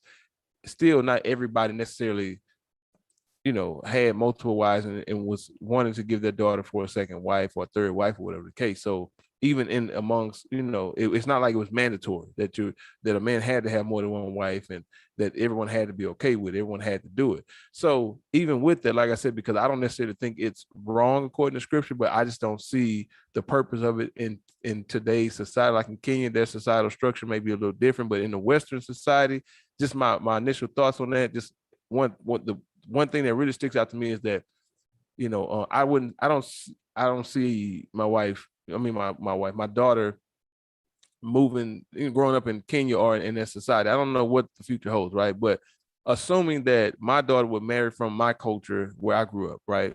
I'm from Texas. Majority 90% of the men are not in a position to take on another wife, right? Because when you talk about, because the big thing was being financially able to bear that burden, to be able to provide for not only another wife, but be able to leave an equal inheritance for all your children. So you have to have some degree of financial wealth in order to have multiple wives and have multiple families, because multiple wives means multiple families. And so in America, the men that make over 70, 80,000 a year, you're talking about the top 10%, 10% of men, 10% of men. That's not men of color. That's 10% of all men. That includes gay men, unattractive men, and that's 10%. And then out of that 10%, how many of them are melanated? Then we get down to a fraction of the 10% that are melanated. So how many, so the number of men that are financially able to provide for multiple families, I think is very few in the Western society, in the Western culture. So I think that would eliminate. I mean, that would, the chances of my daughter finding a man that was suitable enough to have multiple families, if we're talking probably a fraction of 10%, whatever that fraction is, right? And I think so. I think that would eliminate most opportunities coming from a Western culture for my daughter, for me to find a situation that would be suitable for my daughter to be a second wife. And I think it's interesting. I think we should also make sure that when we talk about having multiple wives, we talk about having multiple families, because that's what that means. Multiple wives means multiple families. It's not just one man having these women to deal with, but he has, these are going to turn into families more than likely, right? So for me, I understand it a lot better. It would be easier for me to swallow that situation, and especially with her closing comments and saying that everything needs to be done in love, and everything needs to be done with the mindset of trying to glorify the Most High. So it would definitely, it put my mind at ease with just how I could imagine it, with her breaking it down the way it is. But like I said, over 90% of the men in America would not be financially in a position to take care of multiple families. So that's where I'm at with it. Let's go around the table here. Brother Palau, you said no. In light of all the information that came from Sister Helen, where are you at with it now? I mean, it's still interesting, if it's done out of love, like she put it and everything, and it's not done out of lust. It's really done out of love and to build families and to share, which it is about. That's what it's supposed to be about anyway, regardless if you're doing multiple wives or not. You know what I'm saying? Those are things it should be about. So if it's centered around that, and like she said that it's a whole Christian church, you know what I'm saying, who got polygamy, you know what I'm saying, deal with polygamy marriage. You know what I'm saying? So it's just interesting, man. And man, it's if it's done out of love, I mean, but me personally, I wouldn't do it, you know what I'm saying? You know what I'm saying? I wouldn't allow my daughter, you know what I'm saying, to do it still, me personally. You know what I mean? Okay. All right, brother Nayan, you said no. So in light of everything that's been brought to the table in this conversation tonight, does anything change for you? Absolutely not. Nothing changes. And see, I want to say this. Even though I wouldn't do it myself, I'm somebody who does believe that's okay, so I'm not gonna downplay it. But the main reason why I would have to say no is not only because I love my daughter too much, and it's not to say that anybody who allows their daughter to be a second wife don't love their daughter just as much as I do. But I would say when I look at the world we live in today, I'll speak from where I grew up at, right? America.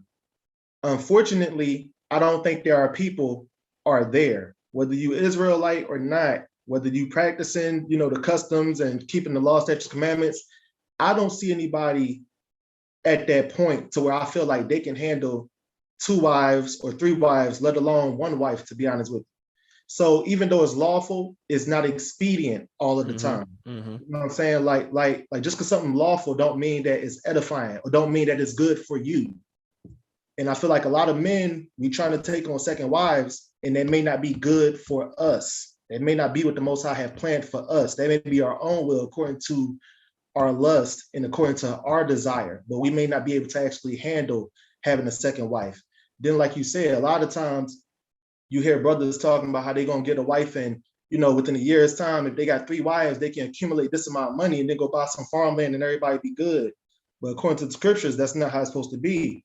You're already supposed to have your house set up. So I don't see things being carried out the way they're supposed to be according to the scripture. So even if I was okay with my daughter being a second wife, it probably still wouldn't happen because I don't see it being carried out the right way in today's time.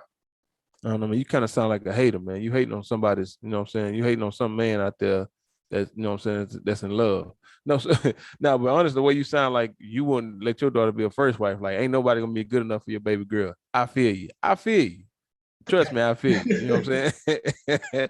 All right, brother Corey, you said yes, right? So in consideration of what Brother Nine just said, as far as the mentality of the men today, right? We come from a different culture. We're broken people. We've been tainted so much. Do you think that you would find a suitable person? Because I know initially you said, if he checked all the boxes, but in reality, based on what the pool that we have today and the way you see things going, do you think that if you had a daughter in the future, that she would find a man that would check those boxes? Well, all things considered, I think this is a complex situation because all things considered, I feel like finding a good man in general in the future is going to be difficult. So, for example, today, if we look at the social, political, religious fabric of society and look at people with our belief systems, our beliefs in comparison to Satanism and other, practices compared to our belief systems, ours is waning and others is waxing greater. So I think in the future, it's going to be even more difficult for women to find decent men, especially with us as fathers finding a decent man to marry our daughters off to, if you will. So in a situation like that, it's going to create a situation where options may be limited for women. So let's say within a community of 3,000 people, like for example, the one I was in, and looking at how many men are there, there may be a situation where there's a 1 to 2 ratio. And then looking at how many of those men are actually qualified to be a good husband, let alone have a second wife. So from my perspective, it's like, if I would rather if this is my perspective, if I had a daughter, I would rather my daughter be in a situation where she's with another woman and a man that's righteous, that's decent and things of that nature, versus her having all of a man that's worse and maybe Ray Ray on the corner that's gonna go out and hustle and things like that. And the reason I'm saying that is from experience. I lived in a community where most of the boys were raised in single parent households, and the children that had fathers, a lot of them had resources where they could have had another woman. They didn't, of course. And the children that did not have fathers, as they grew up, I saw a lot of them go off to prison. I saw a lot of them not finish school and things of that nature. They didn't have someone to guide them. And I think had some of these men who had the resources and had the wherewithal to take on another wife done so, I think the community would have been a little bit better. So looking ahead in the future, I think the options are going to be even more limited. So you may be forced into a situation where, let's say you have a man, he has a wife already, and he's doing well. He's treating this woman well. Everything is straight. And then you got these other men over here that you have to choose from. These men are single, they're available, but they don't check the boxes like this man do. But this man is married.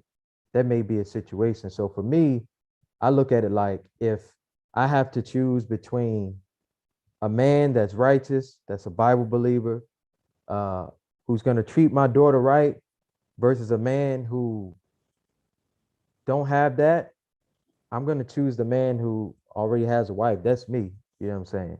Because I think that's a better situation, not just for my daughter, but for her children and the generations to continue, if you will, if that makes sense. Yeah.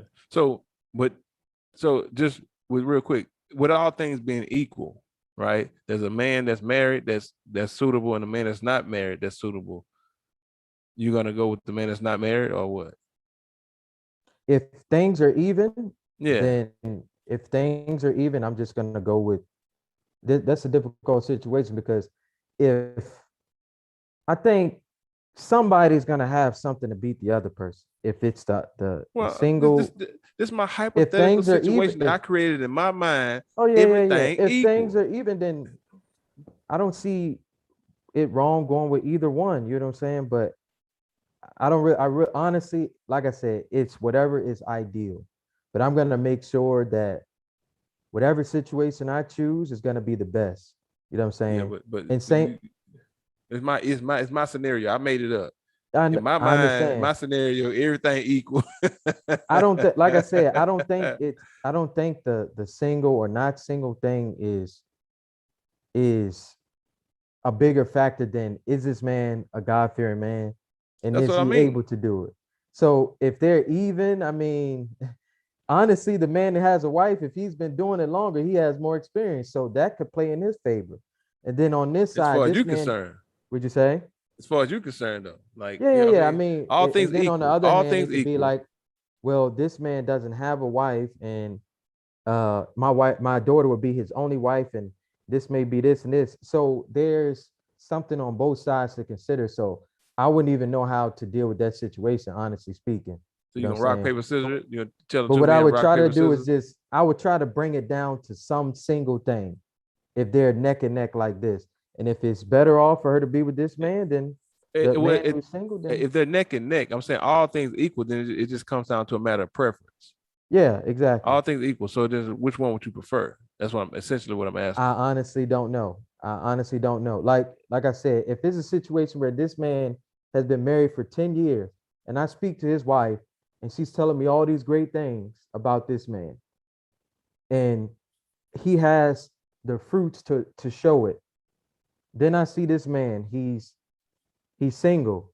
He's tried to marry before, or then it's some other things, inexperience, Yeah. all these other things. So on both sides of it, you can look at it and say, well, he has experience, he doesn't.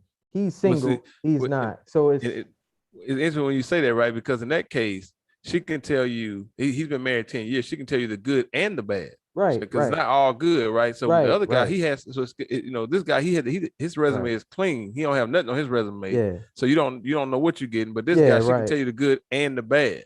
right. So So at you least know what I I'm know saying? what to expect. Like, this is him. I So know him. I've been with him this long. so you're gonna treat it like a credit score, right? So you got a credit history over here, you got versus no credit history. The credit history wins. I wouldn't say it wins. I will bring it down to something that I know I can make a solid decision on. But that's hard. And it's hard because, number one, I don't have a daughter right now. Like I said, I only have nieces. Yeah, And yeah. in addition to that, I've yet to get to that situation. So, but I do think, most I willing, I pray if I get to it that I make the right decision. And, ultimately, I want to choose the best situation for my daughter and for my. Uh-oh. I guess nobody wanted to hear what he was talking about. I don't know. I don't know what happened. So, Sister Stephanie, before you respond, I want you to hear something right quick. I just want to see, I want you to add this to your response right quick, right? Because it's what the king thing. That's what got me. How when she said, I don't know, like it was a twinkle in her eye. She said, he's a king. And she said that from the bottom of her soul. He's a king. And she meant that he's a king, right? So I want to play something right quick. And I just want to know, get your response on this. Check this out. If you're really a prince, I'll marry you. So we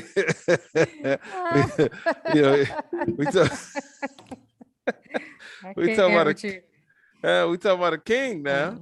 Yeah, he's a king. So I mean, that's what I think really, about Clarence. I tell my dad all the time he a king. I tell him he ugly, but he a king. all right. So if he ugly, hey. Yeah, I tell my dad he ugly all the time. He look like a monkey. But that's my king right there. I love my father. I mean, you got his genetics. I don't know. You want. First of all, I ain't ugly. I don't know who you talking to. Just saying, you said Clarence is ugly. I'm just saying you're an offshoot of that. You know what I'm saying? So I don't know. Yeah. But anyway, Yeah. so what's with everything like because you emphatically said no. I didn't finish the question. You was like no, and H no. You didn't say all that. But you thought it. Yeah, right. You toned it. It was from your tone. So, but what's your since in light of everything that was said between Sister Helen, Brother Nyan, Brother Corey, where you at with everything? Okay, I just want to take a little time because this is something that I have been studying for some time in depth. I don't want to go into my perspective in regards, or not my perspective, but I don't want to go into whether or not it's legal. From my perspective, it's wholly unlawful. Regarding why I would not want my daughter to participate in such a union is number one. I'm in the belief that it is unlawful. Number two, and I'm just gonna take my time and go through this. It's not a lot, but these are points that I think that everyone should consider. The first point is the resources. I think when men who consider polygyny, from the conversation, I hear talk of just the finances, whether or not this man has wealth or not. Not once have I heard anyone talk about how the wife may feel and how this situation could affect her success as a wife. And can she maintain her role and a responsibility as a wife under such an agreement? How it would affect her. So I'm sorry to say, but there is a lot of selfishness involved because women are not being considered. I hear the perspective and it's solely placed on what the man wants. Men have to. I'm sorry, this perspective you're talking about, is this based on the conversation tonight or just in general, when we're talking about polygyny. And so when we talk about it, we men and women, we have to consider that when a woman gets married, submission for her, that's giving up her entire identity. She loses everything that is about herself and it goes into her husband. So they become, one flesh. And so as a man, when you are considering this kind of situation, you have to consider your wife and how it's going to affect her. And so with resources, we talk about just the finances. We're not talking about medical costs. We're not talking about education. We're not talking about food. We're not talking about entertainment. Polygynous households are larger. So they're going to require they're going to require a lot more resources, money to maintain. Are these houses separate, or are you going to have all these wives living under one roof? Because that's a disaster. That's a disaster. I think with Sister Helen, she said that they all had their own houses. Like they had the land and they were on the same land, which was a big space of land, but they were in different houses. If I Like a understood what colony, she said. some, That's kind of how I envisioned, but I'm sure yeah, because she said yeah. her dad would spend different nights at different houses. So that gave me the impression that each wife had her own space, her own Yes. house. Each family had their own, family unit, but then they would spend time together, but they all had their separate units. Okay. Okay. Well, I mean, you're in Kenya, you're building multiple homes on land, but then providing for separate households, it's, especially this day and age, is virtually impossible. Most homes need two incomes. In Western, and that was the point I made. In Western society, I don't see how, like, we're talking about less than 10%. We're talking about 10% of men, and then way less than that of melanated men that can provide that kind of thing. But in Kenya, we're talking about a king. Yeah, but at the same time, like we're not growing our own food. We're not making our own clothes. We're not living off the land like we did before. Jacob, our people, we were shepherds, we were farmers. Our resources came from our land. We are not in our own nation. We are not in our own land. We are surviving off of the teat of whatever the government decides to give us. And so, no, those are resources. And then you have the assumption of virility. When a man, of what? Virility, strength, power, I think it's very presumptuous for a man to go out and say, I'm going to go and take multiple wives. Because when you consider it, you have to care for these women. That's under the assumption you're going to be here tomorrow. Tomorrow is not guaranteed. And if you are here tomorrow, who's to say that you won't get into a car accident and become a paraplegic? You may become incapacitated somehow, some way. And so then you put the burden of the house on your wives. And it's not their responsibility to provide for your household. And so when you have that kind of situation where there's a man who's taking more than one wife, the marriage becomes mechanical. Okay. In some cases, from the research that I've done, it increases sexual, physical, emotional abuse, and it sustains manipulation. It can promote Whoa, back up. What does that? Polygyny. When it does can, what? It can promote sexual, emotional, and physical abuse. Okay, we got to unpack that. Okay. When you say words like abuse, like what are we? What are we calling abuse? Because I mean that's a lot. Like you saying being so a man having more than one wife can promote. It can emotional, physical, example, and sexual abuse. Yes, for example, because polygyny, not polygamy, but polygyny is based under a patriarchal society where men are in authority, men are dominant. You will have certain men who are so authoritative and so dominant that as they collect wives, they may not have a certain level of respect for women. They don't look at them as women, they look at them as possessions, which is why you have let's say marriages in Afghanistan, for example. Now, these are Muslims who are still in a culture of polygyny. A lot of the women in these cultures are abused. They're abused sexually, they're abused physically, they're abused emotionally. Okay, so but with that, I just want to put things in perspective. When you talk about a polygamous marriage, that can, we're not, and of course, but it's just dealing with the ones that do promote that type of abuse. Would you say that, do you think that would be the majority or the minority, or what fraction? I mean, I know you don't know, but just what would you think? I mean, I don't have an actual number for it. Like I said, this is something that I've been researching for a while. So this is why I didn't want to get into the legality of polygyny just yet, because I want to make sure that everything that I state is factual and that there's an actual conclusion or a statistic to back it up.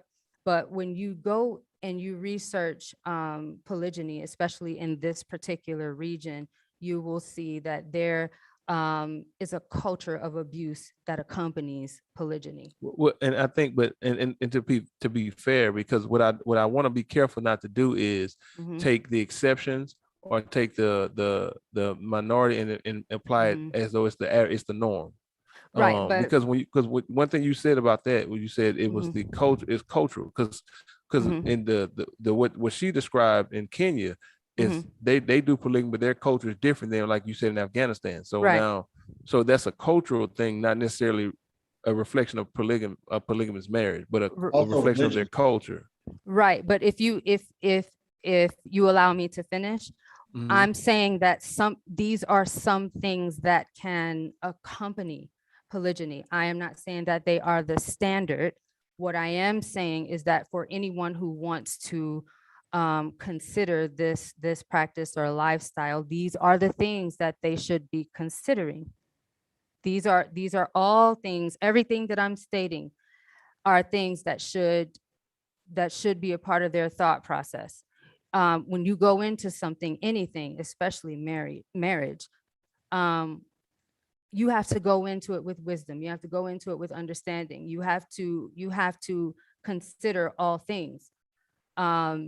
And this could apply to a monogamous marriage as well. But at the same time, when we're going into polygyny, there is a difference in the family structure. There comes about new things that can alter a marriage. And so that's why as I go through what I've noted, I would just like to go through it and then we can unpack it. But just keep in mind that these are things that can accompany, not to say that they will, but they can. Okay.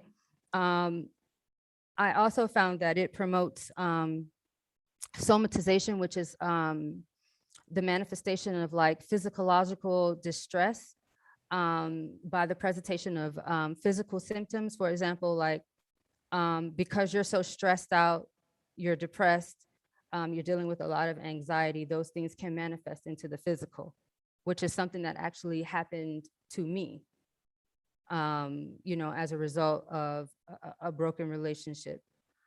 And this is all under the umbrella of a marriage becoming mechanical, because when you have multiple wives, it becomes routine and it can become monotonous.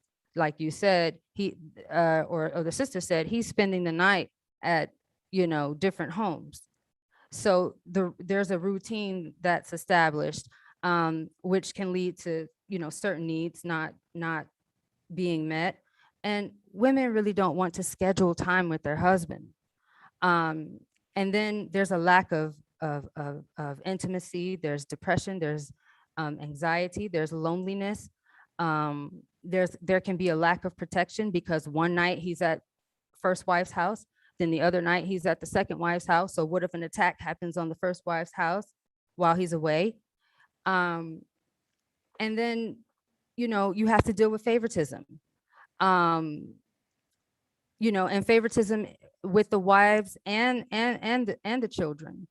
There's competition, and then because of competition, you have an environment where you have low self-esteem, then you have doubt in both women and children, and then that's demoralizing and demotivating.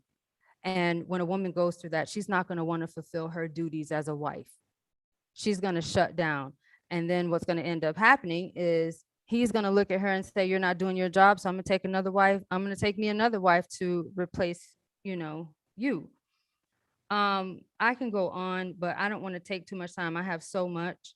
I thought the conversation was going to go a different way. Not that it went a bad way. I enjoyed it a lot, but I think what I can do is just, save it for another time. Maybe, we can just, go through some other stuff. But but essentially, you're saying for these reasons, you wouldn't let your daughter be a second wife because of all these concerns that you have.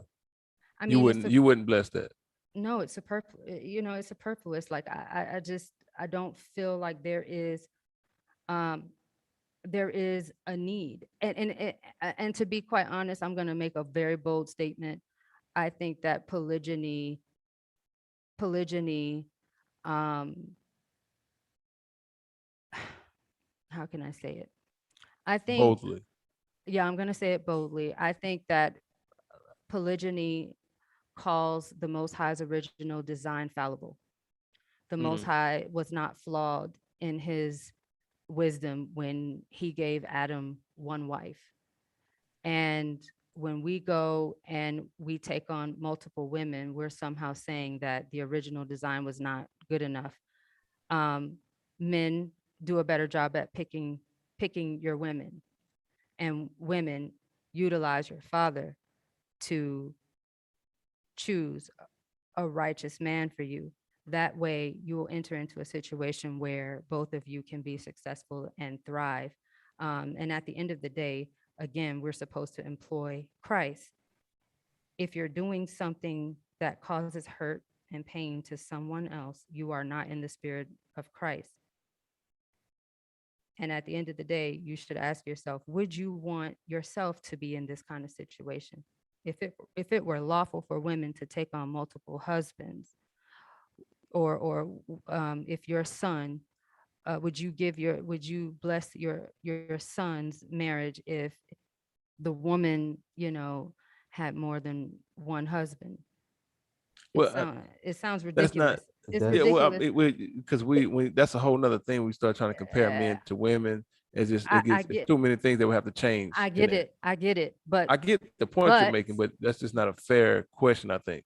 but the bottom line is, would you do it? And the answer is no. Well, I wouldn't let right now at this point. I'm not ready to let my daughter be a second wife. So I mean, we don't have Exactly. to get I to my mean, son, but I do want to say this, and I know Pilar had his hand raised, but just for the record, I would have to respectfully totally disagree with your bold statement as far as a man having multiple wives somehow implies that there's something wrong with the Most High's design, or his, him creating Adam and Eve and not Adam, Eve, and Melissa and Jenny, and but I respect your disagreement. yeah, I mean, but yeah, I don't think that implies that. I don't think that means that from my perspective, but That's fine.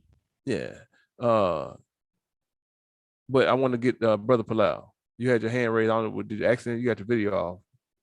Oh, Your video off. You checking nah, again? nah, I got a little cold, man. But nah, but yeah, I mean, I feel what Stephanie said. She, that's her. What I'm saying, aspects of things that can happen. But like she said, those things can happen in a single marriage. What I'm saying, instead of doing multiple. You know what I mean? But it's interesting. But one thing that the sister Helen was saying is that in Kenya and other places in Africa too, and other places around the world that practice polygamy the righteous way. You know what I'm saying? It's a righteous way to do it because it's in the law. The Most High ain't no flaw with putting it in the law. You know what I'm saying? The law is perfect. You know what I'm saying? So, but at the end of the day, what they understand is the situation, but we got to separate the Western world of thinking, you know what I'm saying, from the ancient world of thinking. We got to really separate that thing. It's big difference, you know what I'm saying? All polygamy is not bad. And you said polygamy and polygamy is two different things. What the sister was bringing out was polygamy, you know what I'm saying? She was bringing out multiple, what she grew up in a righteous polygamy home, you know what I'm saying? So it's two aspects it's two sides of the coin, you know what I'm saying? Everything that you do, you know what I'm saying? You can do it on the right side or you can do it on the left side. The choice is yours. Choose life or choose death. But that's it. All right. So I think we're gonna go ahead and wrap this up. We've been on for a while. Anybody have any other closing statements, thoughts, ideas on this before we close it out? I'd like to say I thought that this was a very respectful conversation. I felt very comfortable, and thank you to the brothers for keeping it respectful. This is a difficult conversation for a woman to have, especially when they're passionate about it. So you guys are very, very, very gentle. in your responses, even though, you know, I can disagree or you guys can disagree with me. I just felt very respected. So thank you so much. Well, we appreciate you coming on. So, you know, thank you very much for coming on and sharing your views. Because, like you said, it can be a difficult and sensitive subject. So, and I think if you go into the comment, the live chat, the sisters have championed you. You know what I'm saying? So you got a squad behind you. You got some good positive energy right with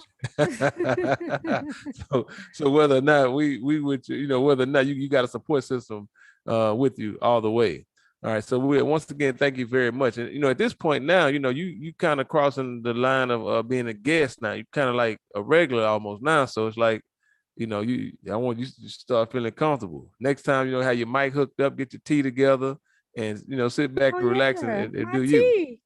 I forgot my tea. Y'all know I like my tea. Yeah. All right. Anybody else? Closing thoughts? Last I want to say, yeah.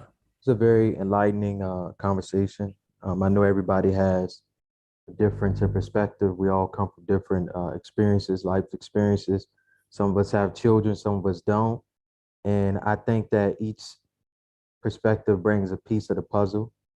I will say this with regards to marriage, because marriage is a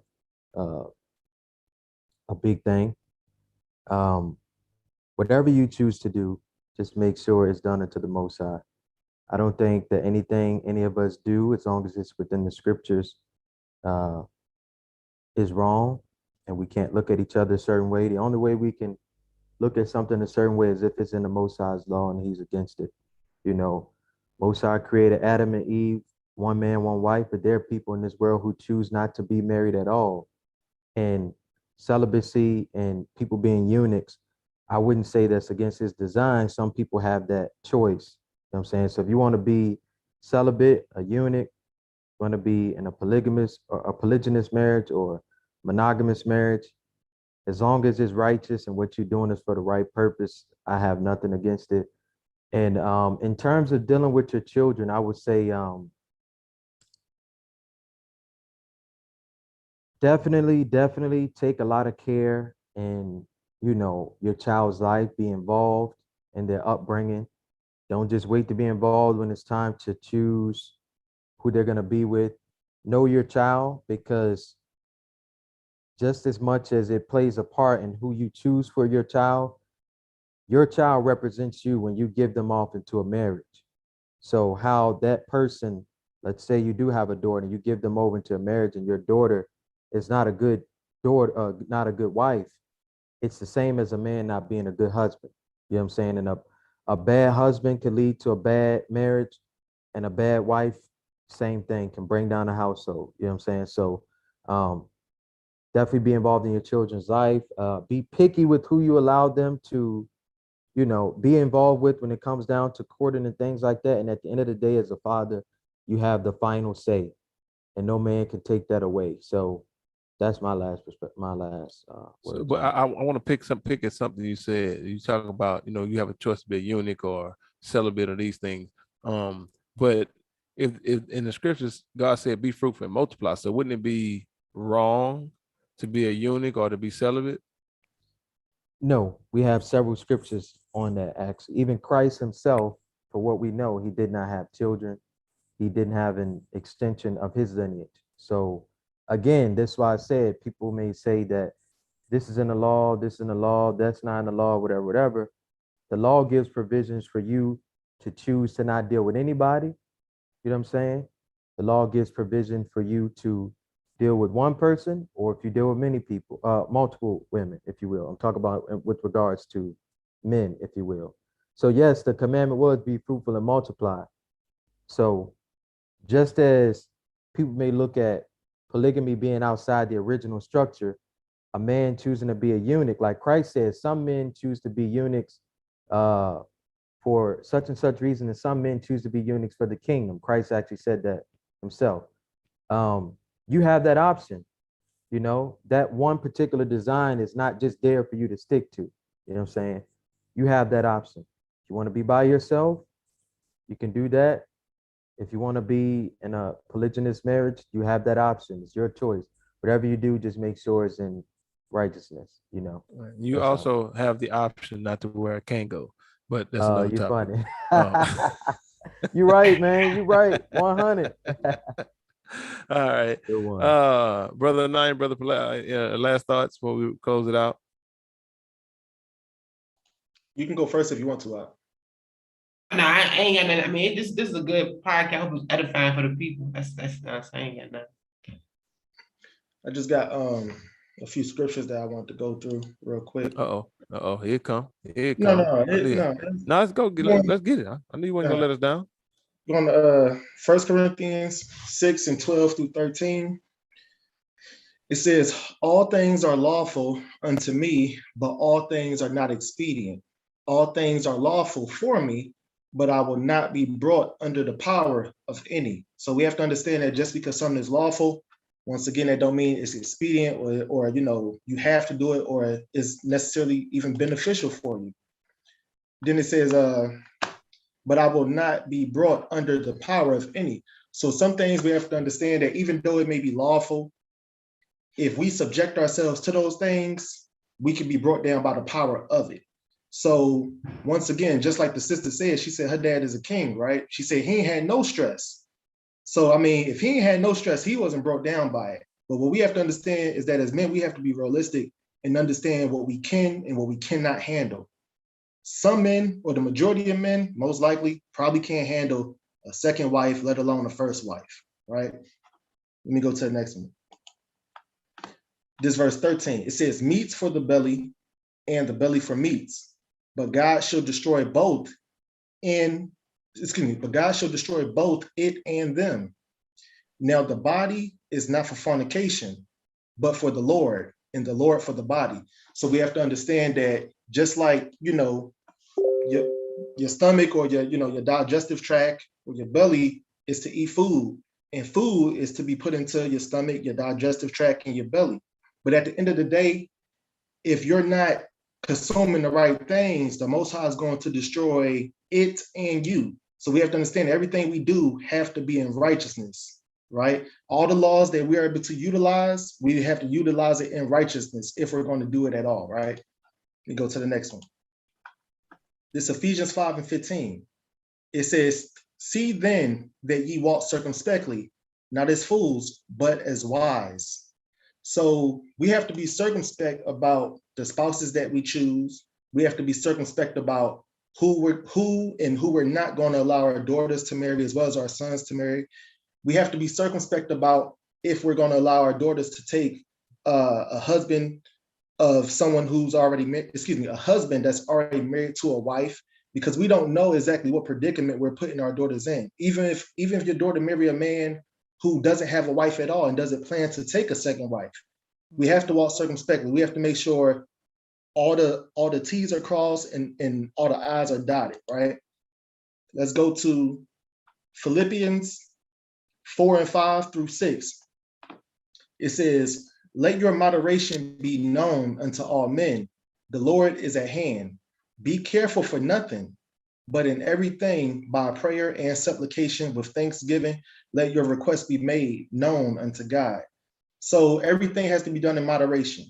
Now, think about this, right? When you drink, for those of us who drink, me personally, I can't have more than one cup. If I have more than one cup, my ears start burning. I know that's why I need to stop. So me being moderate is me drinking 1 cup, right? However, you might have another brother who can drink 3 cups. So the same amount or the same measure is not for everybody.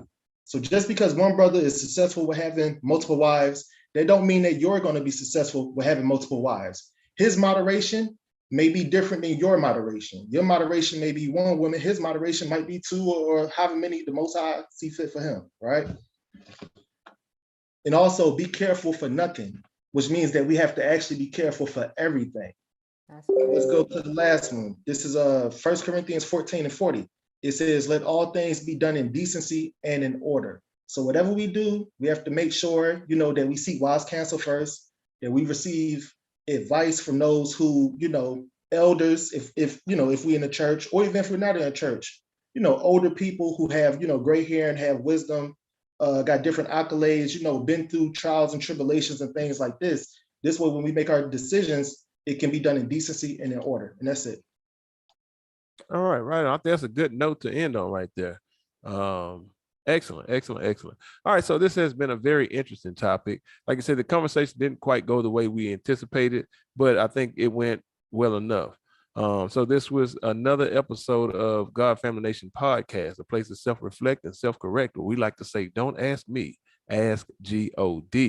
All right, if you guys want to contact us about anything, if you want to contact about topics, about being a guest on the show, you can email us at godfamilynation@keemail.me. That's godfamilynation@keemail.me.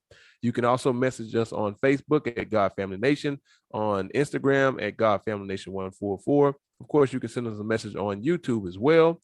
Catch our Bible studies on Wednesday nights. We have Wednesday Bible studies, Friday Bible studies, and Saturday Bible studies. And of course, you're listening to our podcast right now. Just want to clarify some things because it seems to have been some confusion. There is a difference between our podcast and our Bible studies. And I'm in the process now of going back through and labeling all the different videos on YouTube as either a Bible study or a podcast. I think majority of them are labeled that way, but most of the live videos, because we have a title on them live, we got to go back and separate those so people can see the difference between a Bible study and the podcast. Other than that, am I forgetting anything? The times, what time is the Bible study? I can never remember the times in the States. So Wednesday night Bible studies at what time in the States? 7 hours ahead now. So Friday, so Wednesday. So Wednesdays y'all do at 8:30, right? It's at 1:30. 1:30. That's 1:30 Eastern Standard Time. Yeah. Yeah. Friday we do at 8:30, right? As well. Or 8 p.m.? Yeah, 8:30. Yeah, y'all. So 1:30 Eastern Standard Time. And then on Saturdays we do our lessons at 9 a.m. Eastern. We're 7 hours ahead, right? Yeah, 9 a.m. Eastern Standard Time. And the podcast is around, we usually start around 7:30, so about 12:30 Eastern, if you will. Yeah. So, okay. So for the time, also we have our times posted and listed on our website. You can go to gfn.life. That's gfn.life. GFN as in God Family Nation. So we have lots of information on there. We have our older podcasts that were just simply recorded on podcast platform that you that are not on YouTube. We have a lot of those on there as well. Also, if you want to catch our find our older podcasts, you can go on Apple Podcast, Spotify, Anchor.fm, Podbean, and just type in God Family Nation. We're on all those platforms. We have man, how many we got about a year's worth of podcasts on those platforms as well. And we're about to start uploading, back uploading. Just right now, we have some internet issues that's preventing that from happening. So we're going to get back to that as well. Anything else? Advertisements. Okay. Okay. So if you want to support Black business, you want to network concerning Black business, you can go to www.theblaxus.com. That's THEBLAXUS.com. Also, if you need any kind of work done for your website, for an app on your phone, anything like that, you can go to thegoldenarts.com. That's ARTS, thegoldenarts.com, and get any work like that done. And they do really good work. So who else am I forgetting? Also, man, it's a brother. The brother who does the cryptocurrency, he has a class I think he's offering or something like that. He's been proven to be really accurate. I need to look up his information again. What's it called here? Give me just one moment here. I do apologize for this. If I can find it. Oh man, get a lot of messages here. Where is it at? Okay, here we go. And this is the Quest for Crypto, the Crypto Training Camp, I think is what it's referring to. Okay, welcome to our Quest for Crypto. Join the Telegram group and learn how to trade crypto. All right, in this group, you will learn how to read charts correctly, trade cryptocurrency successfully, profit from day and swing trading Bitcoin and other cryptocurrencies effectively, find support and resistance zones, make price predictions. This cryptocurrency trading training will help you to understand how the cryptocurrency market works. This course will teach you how to trade Bitcoin, Ethereum, like Litecoin, and other cryptocurrencies using a unique combination of day trading and swing trading techniques used by professional traders in the market every day. All right, so you can go, it's on it's a group on Telegram. If you don't have Telegram, that's an app that you can download from the Play Store, and it's the Quest for Crypto Training. All right, so yeah. All right, anybody else we're forgetting?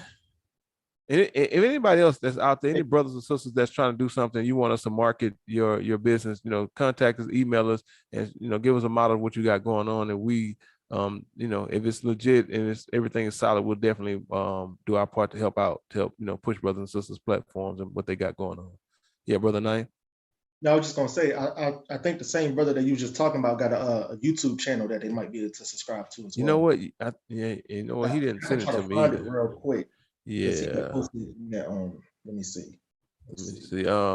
We'll do it next time. We'll be on. I'm just gonna message him, tell him to send me his YouTube channel. But anything else? Hey, it's called The Quest for Crypto. Oh, this is YouTube. The Quest for Crypto. Okay. Mm-hmm. Excellent. All right. So yeah, there you go. Find it on YouTube, The Quest for Crypto. And yeah, he has a really good track record. So anybody interested in that can definitely check him out on there. So when it comes to the kingdom of heaven, you cannot teach your way in, you cannot preach your way in, you cannot give your way in. You have to live your way into the kingdom of heaven. And we're trying to make it there. We hope you make it there, and help us to spread the word, bring awareness. It's not about views and all the other stuff. We're just trying to do our part to preach the gospel, to stand on truth, and bring awareness to our community, right? We want to serve our God righteously. We want to raise our family righteously and become a righteous nation, God family nation. So until then, we'll see you guys